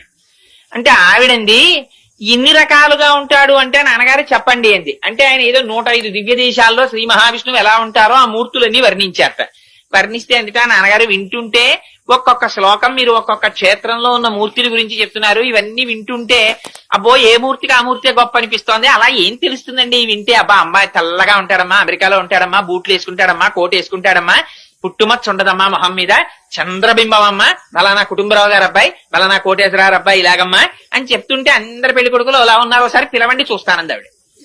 అంటే అందుకనిట ఆయన పెరియాళ్వారని పిలిచింది. ఆయన అక్కడ కూర్చుని పర్ణశాలలో ఒక్కొక్క శ్లోకం చదివారట 105 క్షేత్రాల్లో ఉన్న స్వాముల్ని. వాళ్ళందరూ వచ్చి అక్కడ నిలబడ్డారు. ఇది ఆయన శక్తి. 105 మూర్తుల్ని తీసుకొచ్చి నించోపెట్టారు. నించోపెట్టి నీకెవరిని చేసుకుంటావమ్మా అని అడిగారు. అడిగితే శ్రీరంగంలో ఉన్న రంగనాథుడు ఆవిడికి బాగా నచ్చాడు. ఈయన్ని చేసుకుంటాను నాన్నగారు అందిట. అంటే మిగిలిన వాళ్ళని ఏమనుకోకండి స్వామి, మా అమ్మాయి ఇన్ని మెచ్చుకుందంటే, అయ్యో ప్రతిబింబంలాగా నేనే కదయా 105 మూర్తులుగా ఉన్నది, ఏకస్వమేవ బహుదా భవభాసిలోకే, ఆయనే కదా ఉన్న ఒక్క ఆత్మేగా ఇన్ని రకాలుగా కనపడాలి అని ఆ స్వామి రంగనాథుడు చేసుకుంటానన్నారు. మిగిలిన వాళ్ళందరూ వెళ్ళిపోయారు, మిగిలిన మూర్తులు. పాపం ఈ రంగనాథుడిని చేసుకుంటానని ఆవిడ మురిసిపోతోంది. అదిగో వ్యాఖ్యానంలో రాశారు, ఆ స్వామి ఒకనాటి రాత్రి గోదాదేవి దగ్గరికి వచ్చి ఆవిడతో భోగం అనుభవించారు. అంటే ఆవిడ బ్రహ్మానందమును అనుభవించింది. ఆనాడు ఆండాళ్ తల్లికి వరం ఇచ్చారట, నువ్వు ఏ పరమాత్మని కోరి ఇంత తపస్సు చేశావో అటువంటి నిన్ను నేను ఆనందాన్ని పొందినటువంటి రోజు, నువ్వు బ్రహ్మానందమును పొందిన రోజు కనుక, భోగం అనుభవించిన రోజు కనుక ఇది ఉత్తరోత్తర భోగి అని పిలవబడుతుంది అని చెప్పారట. అందుకని భోగి పండగ. అందుకని అదిగో ఆ భోగం అనుభవించి స్వామి వెళ్లిపోయారు. చాలా కాలం అయిపోయింది, ఆయన రాలేదు. ఈవిడ బెంగ పెట్టేసుకుంటోంది, అవతల కళ్యాణం జరగలేదు. ఎలాగా అని బెంగ పెట్టుకుని ఉండిపోయి ఈవిడ చాలా విరహతాపం అనుభవిస్తూ ఆఖరికి అబ్బో విశేషమైనటువంటి వృత్తాంతం రాశారు. ఓ పరిచారికని పంపించేటప్పటికి శ్రీరంగంలో శృంగార మండపంలో వసంతం ఆడుతున్నాడు ఆయన రంగనాథుడు. అప్పుడు ఈవిడ తన యొక్క భక్తి ప్రపత్తుల చేత యోగ మార్గంలో వెళ్ళింది ఆయన దగ్గరికి. వెళ్లి, స్వామి నీ గురించి ఆండాళ్ తల్లి అలమటించిపోతోంది, రావలసింది అంటే తన మెడలో పుష్పహారాన్ని చేతి ఉంగరాన్ని ఇచ్చి పంపించారు స్వామి. ఆ ఇచ్చిన తరువాత కొంతకాలం అయిన తర్వాత తన దగ్గర ఉన్నటువంటి అర్చకులకి ఆలయ అధికారులకి స్వప్నంలో కనపడి చెప్పారు. ఇవి జరుగుతుంటాయండి యథార్థంగా. అన్నవరం సత్యనారాయణ స్వామి వారు వెలిసే ముందు అనువంశిక ధర్మకర్తకి ఆయన స్నేహితుడు ప్రకాశరావు గారికి ఒకే రోజు రాత్రి కల్లోకి వచ్చి చెప్పారు, నేను అంకోల వృక్షం కింద ఉన్నాను, నన్ను పైకి తీసి ప్రతిష్ఠ చెయ్యండి అని. ఎప్పుడో కాదు, ఈ మధ్య అప్పుడే అన్నవరంలో ప్రతిష్ఠ జరిగింది. అందుకని అలా కలలో కనపడి చెప్తే ఆలయ అధికారులకి ఏమని చెప్పారంటే, మీరు నా కోసం వజ్రవైఢూర్య సహితమైనటువంటి పల్లకీని ఎలా పంపిస్తారో అలా గోదాదేవికి పంపించండి. పంపిస్తే ఆవిడ పల్లకి ఎక్కి వస్తుంది. వచ్చిన తరువాత నేను ఆవిడ్ని కళ్యాణం చేసుకుంటానని చెప్పారు. అలా కళ్యాణం చేసుకుంటానని రంగనాథుడు పలికినటువంటి మాట మేరకి పల్లకిని, ఆ ఛత్రాన్ని, చామరాన్ని అన్నిటినీ తీసుకుని విష్ణుచిత్తుడి ఇంటికి వెళ్లారు. వెడితే విష్ణుచిత్తుల వారు ఆ రాజుగారికి కబురు చేశారు. అంతకుముందు పరతత్వ నిర్ణయంలో రాజ్యసభలో పాల్గొన్నారు కనుక రాజు తన పరివారం అంతటితో వచ్చాడు. పెద్ద వేడుక కింద ఊరిరిగింపొకటి బయలుదేరి శ్రీరంగం చేరుకున్నారు. చేరుకున్న తర్వాత ఉత్సవమూర్తితో కలిపి అమ్మవారికి వివాహం చేశారు. చేసిన తరువాతట స్పష్టంగా రాశారు. 4 వ్యాఖ్యానాలు ఉన్నాయి గోదాదేవి కళ్యాణం గురించి. 4గింటిల్లో అన్నింటిలో ఆవిడ అంతర్ధానం అయినట్టు రాశారు. కానీ నమ్మాళ్ళవారి దగ్గరికి వెళ్ళినట్టు ఒక చోట 4గింటిలో 4 రకాలు ఈ వివాహం జరిగింది. అందులో పెద్దలు చాలా మంది అంగీకరించినటువంటిది. అందులో వైష్ణవులలో పెద్ద పెద్ద పండితులు సాధికారికంగా అంగీకరించి రాసిన వ్యాఖ్యానాన్ని మాత్రమే నేను విజ్ఞాపన చేస్తున్నాను. అందుకని ఆ తల్లికి ఉత్సవమూర్తితో వివాహం జరిగిన తర్వాత, ఉత్సవమూర్తి అంటే ఒక చోట ఉండదు కదా, మూల విరాట్ లాగా ఉత్సవమూర్తి బయటికి వస్తారు ఊరేగింపుకి. మూల విరాట్ ఎప్పుడు ఆలయంలో ఉంటారు. అందుకని ఆ ఉత్సవమూర్తి తర్వాత సేవకి వెళ్ళిపోయారు. అంటే పొద్దున్నే తిరుమలలో చూడండి కళ్యాణానికి వస్తాయి మూర్తులు. కళ్యాణానికి ఏమిటి, సోమవారం అయితే ఏదో ఒక అర్చన ఉంటుంది, దానికి వస్తారు. మంగళవారం అయితే ఒక సేవ, బుధవారం అయితే సహస్రకలశాభిషేకం, గురువారం అయితే తిరుప్పావడ, శుక్రవారం అయితే పూరాభిషేకం, ఇలా రకరకాలు నిత్య కళ్యాణోత్సవానికి వస్తాయి. ముందు వచ్చి కళ్యాణం జరిగిపోతుంది. కళ్యాణం అయిపోయిన తర్వాత ఊంజల్ సేవకి అద్దాల మండపంలో కెడతాయి. ఊంజల్ సేవ అయిపోయిన తర్వాత రంగనాయకుల మండపంలో వసంతోత్సవానికి వస్తాయి. రంగనాయకుల మండపంలో వసంతోత్సవం అయిపోయిన తర్వాత ఆ రోజు జరగవలసిన ఆర్జిత బ్రహ్మోత్సవానికి వస్తాయి. ఆర్జిత బ్రహ్మోత్సవం అయిపోయిన తర్వాత ఇవే ఉత్సవ విగ్రహాలు బయటికి వస్తాయి. బయటికి వచ్చి స్వామి తన ఉభయనాంచారులతో కలిసి సహస్రదీపాలంకార మండపంలో ఉయ్యాల లూగుతారు. ఉయ్యాల లూగిన తర్వాత ఇదే ఉత్సవమూర్తులు మళ్ళీ లోపలికెడతాయి. ఇంతగా ఆ ఉత్సవమూర్తులు తిరుగుతాయి. మూల విరాట్ లోపల ఉండిపోతారు. ఆవిడ అనుకుందిట, ఏమిటి ఉత్సవమూర్తి ఇలా తిరుగుతున్నారు, ఎప్పుడూ కదలకుండా నాతో కలిసి ఉండిపోయే మూర్తి నాకు కావాలని తండ్రి గారితో కలిసి ప్రదక్షిణం చేసి మూల విరాట్ దగ్గరికి వెళ్లి తన చేతితో నీరాజనమిచ్చి శేషపాన్పున ఎక్కి రంగనాథుడి దగ్గర పాదముల దగ్గర కూర్చుని అంతర్ధానం అయిపోయింది. అలా రంగనాథుణ్ణి అందరూ చూస్తుండగా పొందింది. 30 పాశురములను విజ్ఞాపన చేసి ప్రతిరోజు పాశురాన్ని ఒక పూజ కింద చేసేదావిడ. పార్వతీదేవిని అర్చించిన తరువాత ఆ పాశురాల్ని చదివినట్టుగా వ్యాఖ్యానాల్లో రాశారు. ఎందుచేత అంటే కాత్యాయని వ్రతాన్ని గురించి విన్న తరువాత తిరుప్పావై చేసింది గోదాదేవి. అందుచేత అదిగో అలా చేసి రంగనాథుడి యొక్క భోగమును అనుభవించి మళ్లీ భూదేవి అంశగా ఆయన పాదములను చేరిపోయినటువంటి మహాతల్లి గోదాదేవి. అటువంటి గోదాదేవి అటువంటి భూమండలములో మణిపూస వంటి శ్రీవిల్లిపుత్తూరు అన్నారు. కారణం ఏమిటంటే అసలు భూమండలాన్ని పైకి తీసుకురాగానే తీసుకొచ్చిన ఆదివరాహమూర్తి తిరిగి ఇప్పటికి వస్తుందండి. ఊరే పెద్ద పెద్ద తిథులలో శ్రీవిల్లిపుత్తూరు నుంచి మాల వస్తుందో నాని. నేను తిరుమలలో ఏదో ఒక చాలా సేవలు పరమాత్మ చేయించాడు కాబట్టి నాకు ఆ సేవ జ్ఞాపకం లేదు. కానీ ఒక సేవ జరుగుతుండగా శ్రీవిల్లిపుత్తూరు నుంచి మాల వస్తుందన్నారంటే నేను ఆ మాల కోసం అక్కడ నిలబడి ఎదురు చూసి దర్శనం చేశాను. శ్రీవిల్లిపుత్తూరు నుంచి తీసుకొస్తారు. ముందు రోజు శ్రీవిల్లిపుత్తూరులో అమ్మవారికి అలంకారం చేసి మరునాడు ఉదయం తీసేసిన మాలని ప్రత్యేక వాహనంలో తీసుకొస్తారు తిరుమల. తీసుకొచ్చి అలంకారం చేస్తారు స్వామికి ఇప్పటికీ తిరుమలలో. ఇవన్నీ వెళ్ళి పూలబావిలో వేస్తారు. ఒక్క వెంకటాచలంలో మాత్రం స్వామికి అలంకారం చేసిన పుష్పాలని చేతిలో పెట్టరు ప్రసాదంగా. పూలబావి అని వేరే ఉంది, అందులో వేసేస్తారు. మళ్ళీ అదంతా వేరు వృత్తాంతం అనుకోండి. ఎందుకు అలా చేస్తారు అంటే ఇప్పుడు అవన్నీ మనకి ఎందుకు గానండి, ఎప్పుడైనా వెంకటాచలం గురించి చెప్పుకున్నప్పుడు చెప్పుకుందాం. అందుకని అదిగో అటువంటి స్థితి కనుక ఆ గోదాదేవి ఉన్నటువంటి ప్రాంతం భూమండలంలో మణిపూస. ఆ విల్లిపుత్తూర్ శ్రీ సంబంధంగా అమ్మవారు వచ్చింది కనుక శ్రీవిల్లిపుత్తూర్ అయింది. అక్కడ సాక్షాత్ అమ్మవారు వెలిసింది. ఆదివరాహమూర్తి యొక్క అంశ అయిన వటపత్రసాయి వెలిశారు. అక్కడ మహాభక్తుడైన పెరియాళ్వారు వెలిశారు. ఇన్ని ప్రత్యేకతలు ఉండడం చేత అన్నిటిని మించి సుదర్శనాన్ని కడిగినటువంటి పరమ పావనమైన కోనేరు వెలిసింది. అందుకని ఇన్నున్నాయి కాబట్టి అది భూమండలమునకు మణిపూస అయిన శ్రీవిల్లిపుత్తూర్. ఆ శ్రీవిల్లిపుత్తూరులో గోదాదేవి 30 పాశురములను కలిపి మాల కింద అల్లిందిట. అల్లి రంగనాథుడి మెడలో వేసిందిట. ఈ పాటలని పాడినా, చదివినా, నోము చేసినా, బాహ్యార్థమును విన్నా, చదివినా అదే ఫలితం అన్నారు. ఏమిటి పాటలకంత ప్రాముఖ్యత ఏమిటి? ఇవి కేవలం పాటలే కదా, 30 పాటలు. ఇది ఏమైనా వ్రతమా, లేకపోతే ఏమైనా క్రతువు ఉందా? మరి ఎందుకు ఇంత గొప్పతనం వచ్చింది దీనికి అంటే, అసలు దీన్ని బయటికి రావాలని తప్పించి ప్రాణాలు విడిచిపెట్టినటువంటి ఒక మహాపురుషుడు ఒక ఆయన ఉన్నాడు. అక్కడి లింకు తిరుపావైకి. ఎక్కడిదో తెలుసా అండి ఇది? నాథయామున మధ్యమాం అస్మదాచార్య పర్యంతాం వందే గురు పరంపరాం అని చదువుతారే. అందులో నాథముని అని ఒక ఆయన ఉన్నారు. ఆయన త్రికాలవేది, మహాయోగి. ఆయన ఒకనాడు చెప్పారు, నా కొడుకుకి కొడుకు మనవడిగా వస్తున్నారు. ఆయన ఆ మనవడు వైష్ణవ మతాన్నంతటినీ కూడా ఈ భూమండలం 4 చెరగలా వ్యాప్తి చేస్తాడు. అటువంటి కారణజన్ముడు పుడుతున్నాడు. ఆయనకి నేనే ఈ విష్ణు సంబంధమైనటువంటి పురాణాలు చెప్పాలని కోరికుంది అని చెప్పేవారు శిష్యులతో. కానీ పాపం ఆయనకి వృద్ధాప్యం వచ్చేసి శరీరం విడిచిపెట్టేస్తున్నారు. ఆయన కొడుకు ఈశ్వరముని అని ఆయన ఉత్తర భారతదేశం క్షేత్రాల్లో దర్శనం చేస్తుంటే రాత్రి కలలోకి వచ్చి కృష్ణ పరమాత్మ చెప్పారు, నేనే నీ కడుపున కొడుకుగా పుడుతున్నాను అని.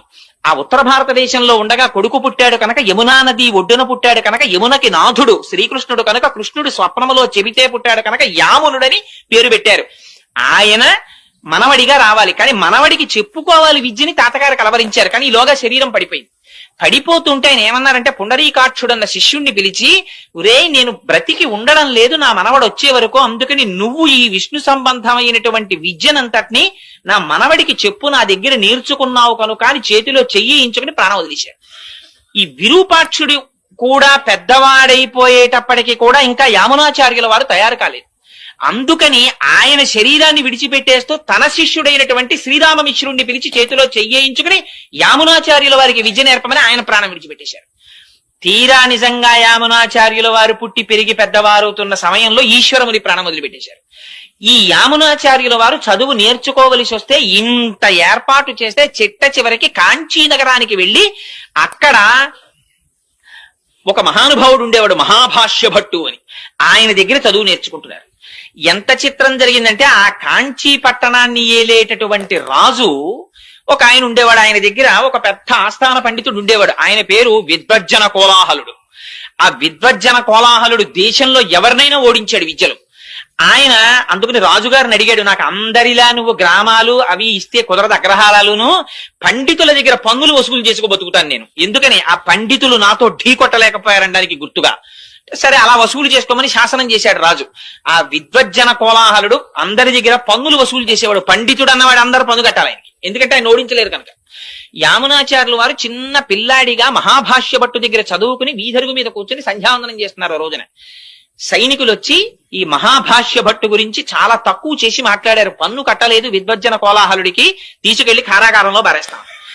గురువు గారు ఇంట్లో లేరు. యామునాచార్యులు వారు అడిగారు, ఎందుకు కట్టాలరా మీకు పన్నుని అంటే, మా గురువు గారు విద్వజ్జన కోలాహలుడు, ఆయన ముందు ఏ పండితుడు నిలబడలేరు, మీ గురువు గారు నిలబడలేకపోయారు, అందుకు పన్ను కట్టాలన్నారు. అంటే ఈయనన్నారు, యామునాచార్యుల వారు చిన్న పిల్లాడండి, 7 ఏళ్ళో 8 ఏళ్ళో ఉంటాయి అప్పటికాయనకి. ఆయన అన్నారు, మా గురువు గారు మీ గురువు గారికి పన్ను కట్టడం ఏమిట్రా, కట్టడు, అంత అహంకరించున్నాడా మీ గురువు? నేను 2 శ్లోకాలు ఇస్తున్నాను, వీటిని పట్టుకెళ్లి మీ గురువుకు చూపించని ఓ తాళపత్రాన్ని తీసి దాని మీద 2 శ్లోకాలు రాసి ఇచ్చారు. నేను పండితుణ్ణి కాను, నేను కవిని కాను, నేను వినయము చేత సుసంపన్నుండి, కానీ ఎదురు తిరిగిన వాళ్ళ కొమ్ములు విరిచేసే మేటిగండి అని పద్యాలు రాశారు. అసలు ఇది పట్టుకెళ్లి విద్వజ్జన కోలాహలుడికి చూపించారు. చూపిస్తే ఆయన ఆశ్చర్యపడి, ఎవడరా పుడతాడో నా మీద ఇంత పద్యాలు రాశాడా, వాడిని తీసుకురండి. అంటే భటులు వెళ్ళారు. వెళ్ళి ఏదో ఈడ్చుకొస్తామని పెడితే ఆయన అన్నాడు, పండితుడికి పండితుల పట్ల ప్రవర్తించే విధానమే తెలియని దౌర్భాగ్య దేశం రా ఇది, ఇలాగా ఎదిరించిన పండితుడిని తీసుకెళ్దాం, గౌరవంతో తీసుకెడితే వస్తానని చెప్పు మీ గురువుకి అన్నారు. ఇవిడ చిన్న పిల్లాడేమిటి ఇలా మాట్లాడడం ఏమిటని పల్లకి పంపించారు రాజుగారు. ఎక్కించి వస్తున్నారు. రాత్రి రాజుగారు రాణిగారితో కలిసి పడుకుని మాట అన్నారట, ఎంత చిత్రమో చూసావా, ఇన్నాళ్ల నుంచి విద్వజ్జన కోలాహలుండి ఎదిరించిన వాడు లేడు, ఇన్నాళ్లకు బుడతడు ఎదిరిస్తున్నాడు. అంటే ఆవిడెందుట ఏమో బుడతడని ఎందుకు అనుకోవాలి, ఏ పుట్టలో ఏ పాముందో, మీ దగ్గర ఇన్నాళ్ల నుంచి ఉన్న రాజగురువు ఓడిపోయే రోజు దగ్గరికి వచ్చిందేమో అంది. అంటే ఆయన అన్నట్ట, ఎంత మాట అన్నావు, విద్వజ్జన కోలాహలుడు ఓడిపోవడమా, అలాగే ఓడిపోతే నేను ఒక్కనాటికి ఊహించలేను. అంటే భార్య ఏంది, ఏమి ఎందుకు ఊహించలేరు, గెలిస్తే ఏమి ఇచ్చేస్తారని, అర్ధరాజ్యం ఇచ్చేస్తాను ఆ పిల్లాడికి అన్నాడు. సరే చూడండి ఆ పిల్లాడు గెలుస్తాడని. మరునాడు ఆ పిల్లాడు దిగాడు పల్లకీలోంచి. ఆయన కర్మ ఏమిటో విద్వజ్జన కోలాహలుడికి ఒక్క విషయం జ్ఞాపకానికి రాలేదు. వాదనలో ధియోయోన ప్రచోదయాత్, అహంకారం చేత అజ్ఞానం చేత ఆవరించి ఉన్న విద్య నశించిపోతుంది. ఆ భగవంతుని యందు శిరస్సు వంచడం తగ్గిపోయి ఇదంతా నా ప్రజ్ఞ అని ఇలా చూపించుకోవడం మొదలు కాగానే మేఘాలు కమ్మినట్టు కమ్ముతుంది పొర. ఆవిడ అనుగ్రహం ఒక్కసారి వెనక్కి వెళ్ళిందా, ఇప్పటి వరకు నేను పండితుడిని అన్న వాడికి స్ఫురత్ పోతుంది. ఆ టైంకి అది జ్ఞాపకం రాదు, చాలు వాడు బ్రతుకు. ఇక వేదిక మీద అంతకన్నా భయంకరమైన స్థితి ఇంకోట్లేదు. స్ఫురత్ ఆవిడ, ప్రచోదయాత్ ఆవిడ. అందుకని జ్ఞాపకానికి రాలేదు, ఓడిపోయాడు. రాజు సంతోషంగా అర్ధరాజ్యం ఇచ్చేశాడు యమునాచార్యుల వారికి. చిన్న పిల్లాడు, రాజ్యం వచ్చింది, హాయిగా పాలించుకుంటున్నాడు, యుక్త వయస్సు వచ్చేసింది, పెళ్లి చేసేసుకున్నాడు, బయటికి రాడు, సంతోషంగా కాలం గడిపేస్తున్నాడు. ఇక్కడ ఈ శ్రీరామ మిశ్రుల వారు ఆయన ముందున్నటువంటి పుండరీకాక్షుడి యొక్క గురువు గారైనటువంటి పాపం ఆయన ఇచ్చినటువంటి మాట మేరకి ఆ నాథమునుల యొక్క కోరిక తీర్చడానికి ఈ కుర్రాడికి వైష్ణవ మంత్రాన్ని వైష్ణవ విజ్ఞానాన్ని అందించాలని చెప్పి పాపం ఈయన కూర్చున్నాడు. ఈయన బయటికి రాడు, ఆయన ముసలాడైపోతున్నాడు. ఎలాగరా ఈ పిల్లాన్ని రక్షించడం అని రోజు వెళ్ళి రాజుగారిని అడిగేవాడు, రాజుగారిని ఒక్కసారి దర్శనం ఇప్పించండి. అడిగితే దర్శనం కుదరదు, నేను చాలా ఇబ్బందిలో ఉన్నాను, ఇప్పుడు చాలా రాచ వ్యవహారంలో ఉన్నాను, వెళ్ళిపోమనేవాడు. తిరిగి తిరిగి తిరిగి తిరిగి విసిగి వేసారిపోయి ఆయన ఒక రోజున పూజ చేస్తూ రంగనాథుడికి చెప్పుకున్నారు కళ్ళనీళ్లతో, మా గురువులు మహానుభావుడు ఆ నాథమునులు చెప్పారు, నా మనవడు వస్తున్నాడు, వాడు వైష్ణవ మతాన్ని నిలబెడతాడన్నారు, ఆ పిల్లాడు రాజు అయిపోయి అసలు నా మొహమే చూడటం లేదు, ఇంకా నేను చెయ్యగలిగింది ఏం లేదు, శ్రీరంగనాథ ఏమైనా ఉంటే నువ్వే చూసుకో అన్నారు. అంటే పూజా మందిరంలో మాటలు వినపడ్డాయి, అంత బెంగెట్టుకోకోయ్, నీ ఇంటి పక్కనే ముళ్ళ ముస్తె కూర ఉంది కదా, రోజు బట్టికెళ్ళి ఆ వంటశాలలో ఇమ్మన్నారు. అంటే ముళ్ళ ముస్తె కూర అని నీటి పక్కన పెరుగుతుంది, ఆ కూర రోజు తింటే విడిచిపెట్టకుండా ప్రతిరోజు తినాలి. తింటే ఏమవుతుందంటే విషయభోగముల మీద ఆ లంపటం వదిలిపోయి వైరాగ్యం వస్తుంది ఆ కూర తింటే, దానికి ఆ లక్షణం ఉంది. అందుకని ఆ ముళ్ళ ముస్తె కూర పట్టుకెళ్లి పాపం రోజు ఈయన ఈ శ్రీరామ మిశ్రుల వారు వంటశాలలో ఇచ్చి రాజుగారికి పెట్టమనేవారు.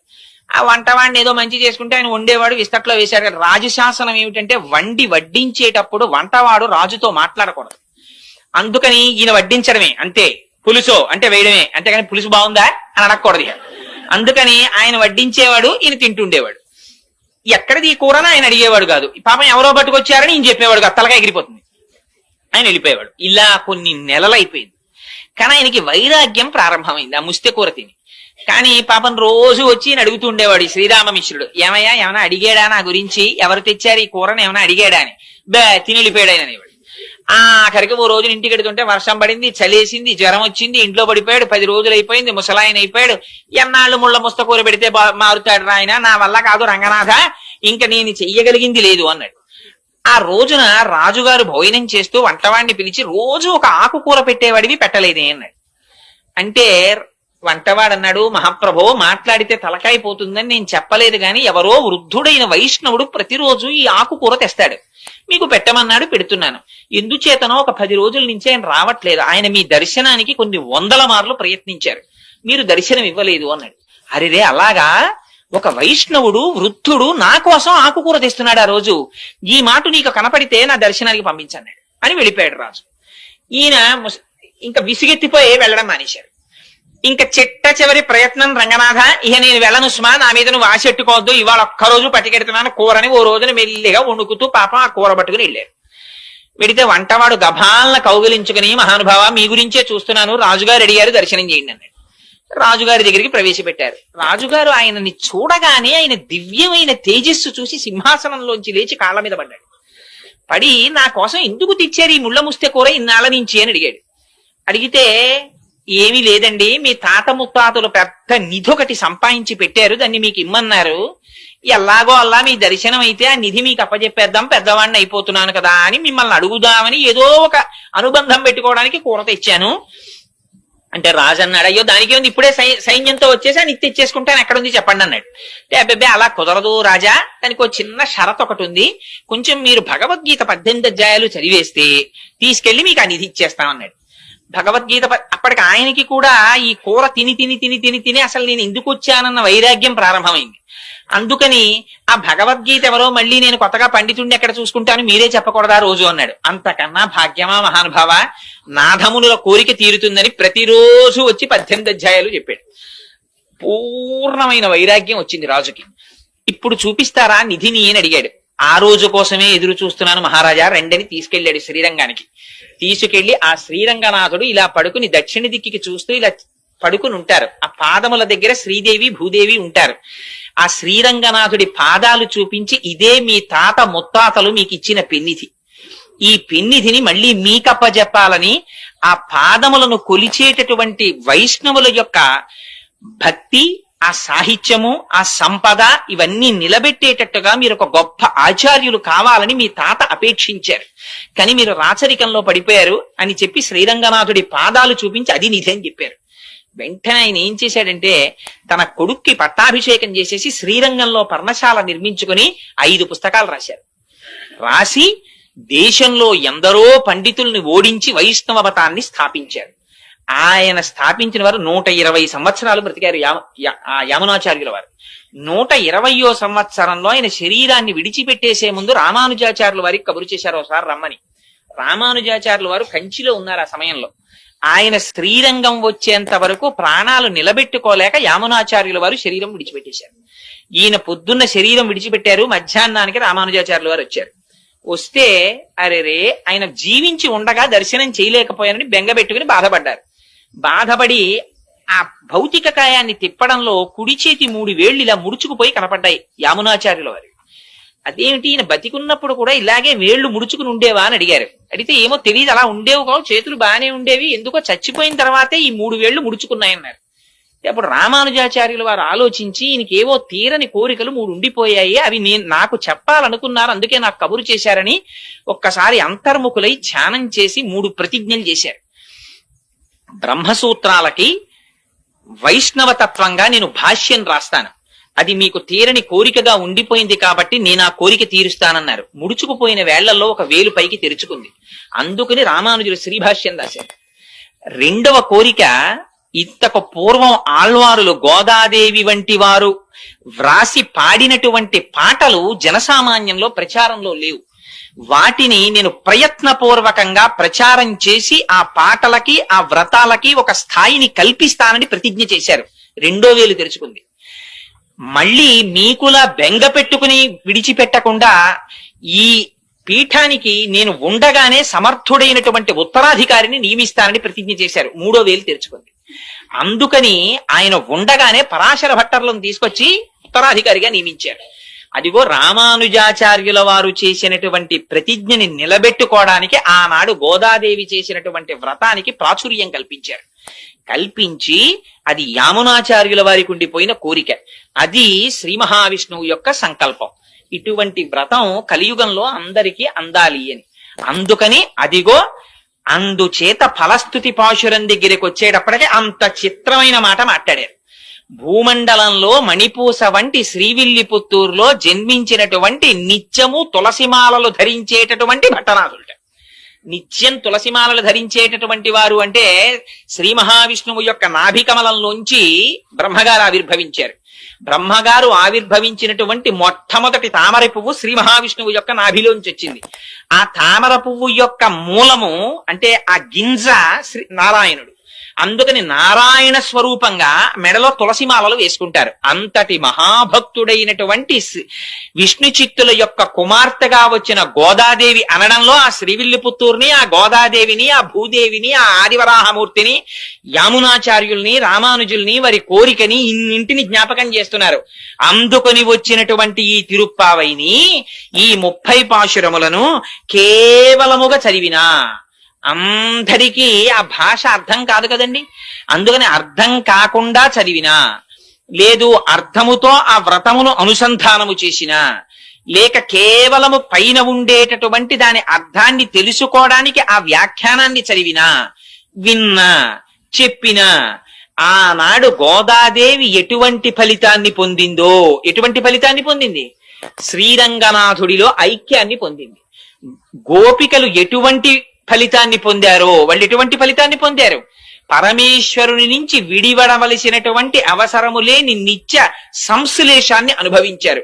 అటువంటి ఫలితాన్ని అందరూ అనుభవిస్తారు అని ఆ తిరుప్పావై అనేటటువంటి వ్రతానికి ఫలసిద్ధి చెప్పి, ఈ తిరుప్పావై వ్యాఖ్యానాన్ని ఎక్కడెక్కడ ఎవరెవరు వింటున్నారో, ఎవరెవరు చదువుతున్నారో, ఎవరెవరు చేస్తున్నారో, చూసి సంతోషిస్తున్నారో వాళ్ళందరికీ ఇహమునందు ఇది అది అని చెప్పనేలా, విద్యలో ఉన్న వారికి విద్యాభివృద్ధి, వ్యాపారములో ఉన్న వారికి వ్యాపారాభివృద్ధి, రాజ్యం చేసేటటువంటి రాజులకి రాజ్య విస్తీర్ణత, వివాహము కానటువంటి కన్యపిల్లలకి వివాహము, వివాహితలై ఋతుస్నానము చేసి ఉన్నటువంటి స్త్రీలకి గర్భధారణ జరిగి శ్రీకృష్ణ పరమాత్మ వంటి ఉత్తముడైనటువంటి కుమారుడు జన్మించడముతో సహా సమస్తమైనటువంటి కోరికలు ఈడేరతాయి అని ఫలసిద్ధి చెప్పి, ఇంత పరమ పవిత్రమైనటువంటి తిరుప్పావై అనబడేటటువంటి ఆఖ్యానము అని దీనిని పెద్దలు పూర్తి చేసి ఉన్నారు. అటువంటి పరమ పవిత్రమైన తిరుప్పావైని నాకు ఆ సంప్రదాయం తెలియకపోయినా, దాని గురించి 4 ముక్కలు తెలియకపోయినా, ఒక్క ఆళ్వారు గురించి తెలియకపోయినా, ఒక్కనాడు ఆ పాశురం చదవడం చేత కాకపోయినా, నన్నేమిటో ఆ తల్లి అనుగ్రహం తప్ప నాకేముంది, నీవే ఉపాయము నీవే ఉపేయము అని ఆ గోపికలు అన్నట్టు వెనక నుండి ఆ తల్లి ఊపిరై పలికించింది. అన్నీ తెలుసున్న వాళ్ళు మీరైనా మాకు తెలుసని తెలిసిపోతే వాడు బెదిరిపోతాడని తెలియనట్టు కూర్చుని నాతో చెప్పించి నన్ను కృతార్థుణ్ణి చేశారు మీరు. అందుకని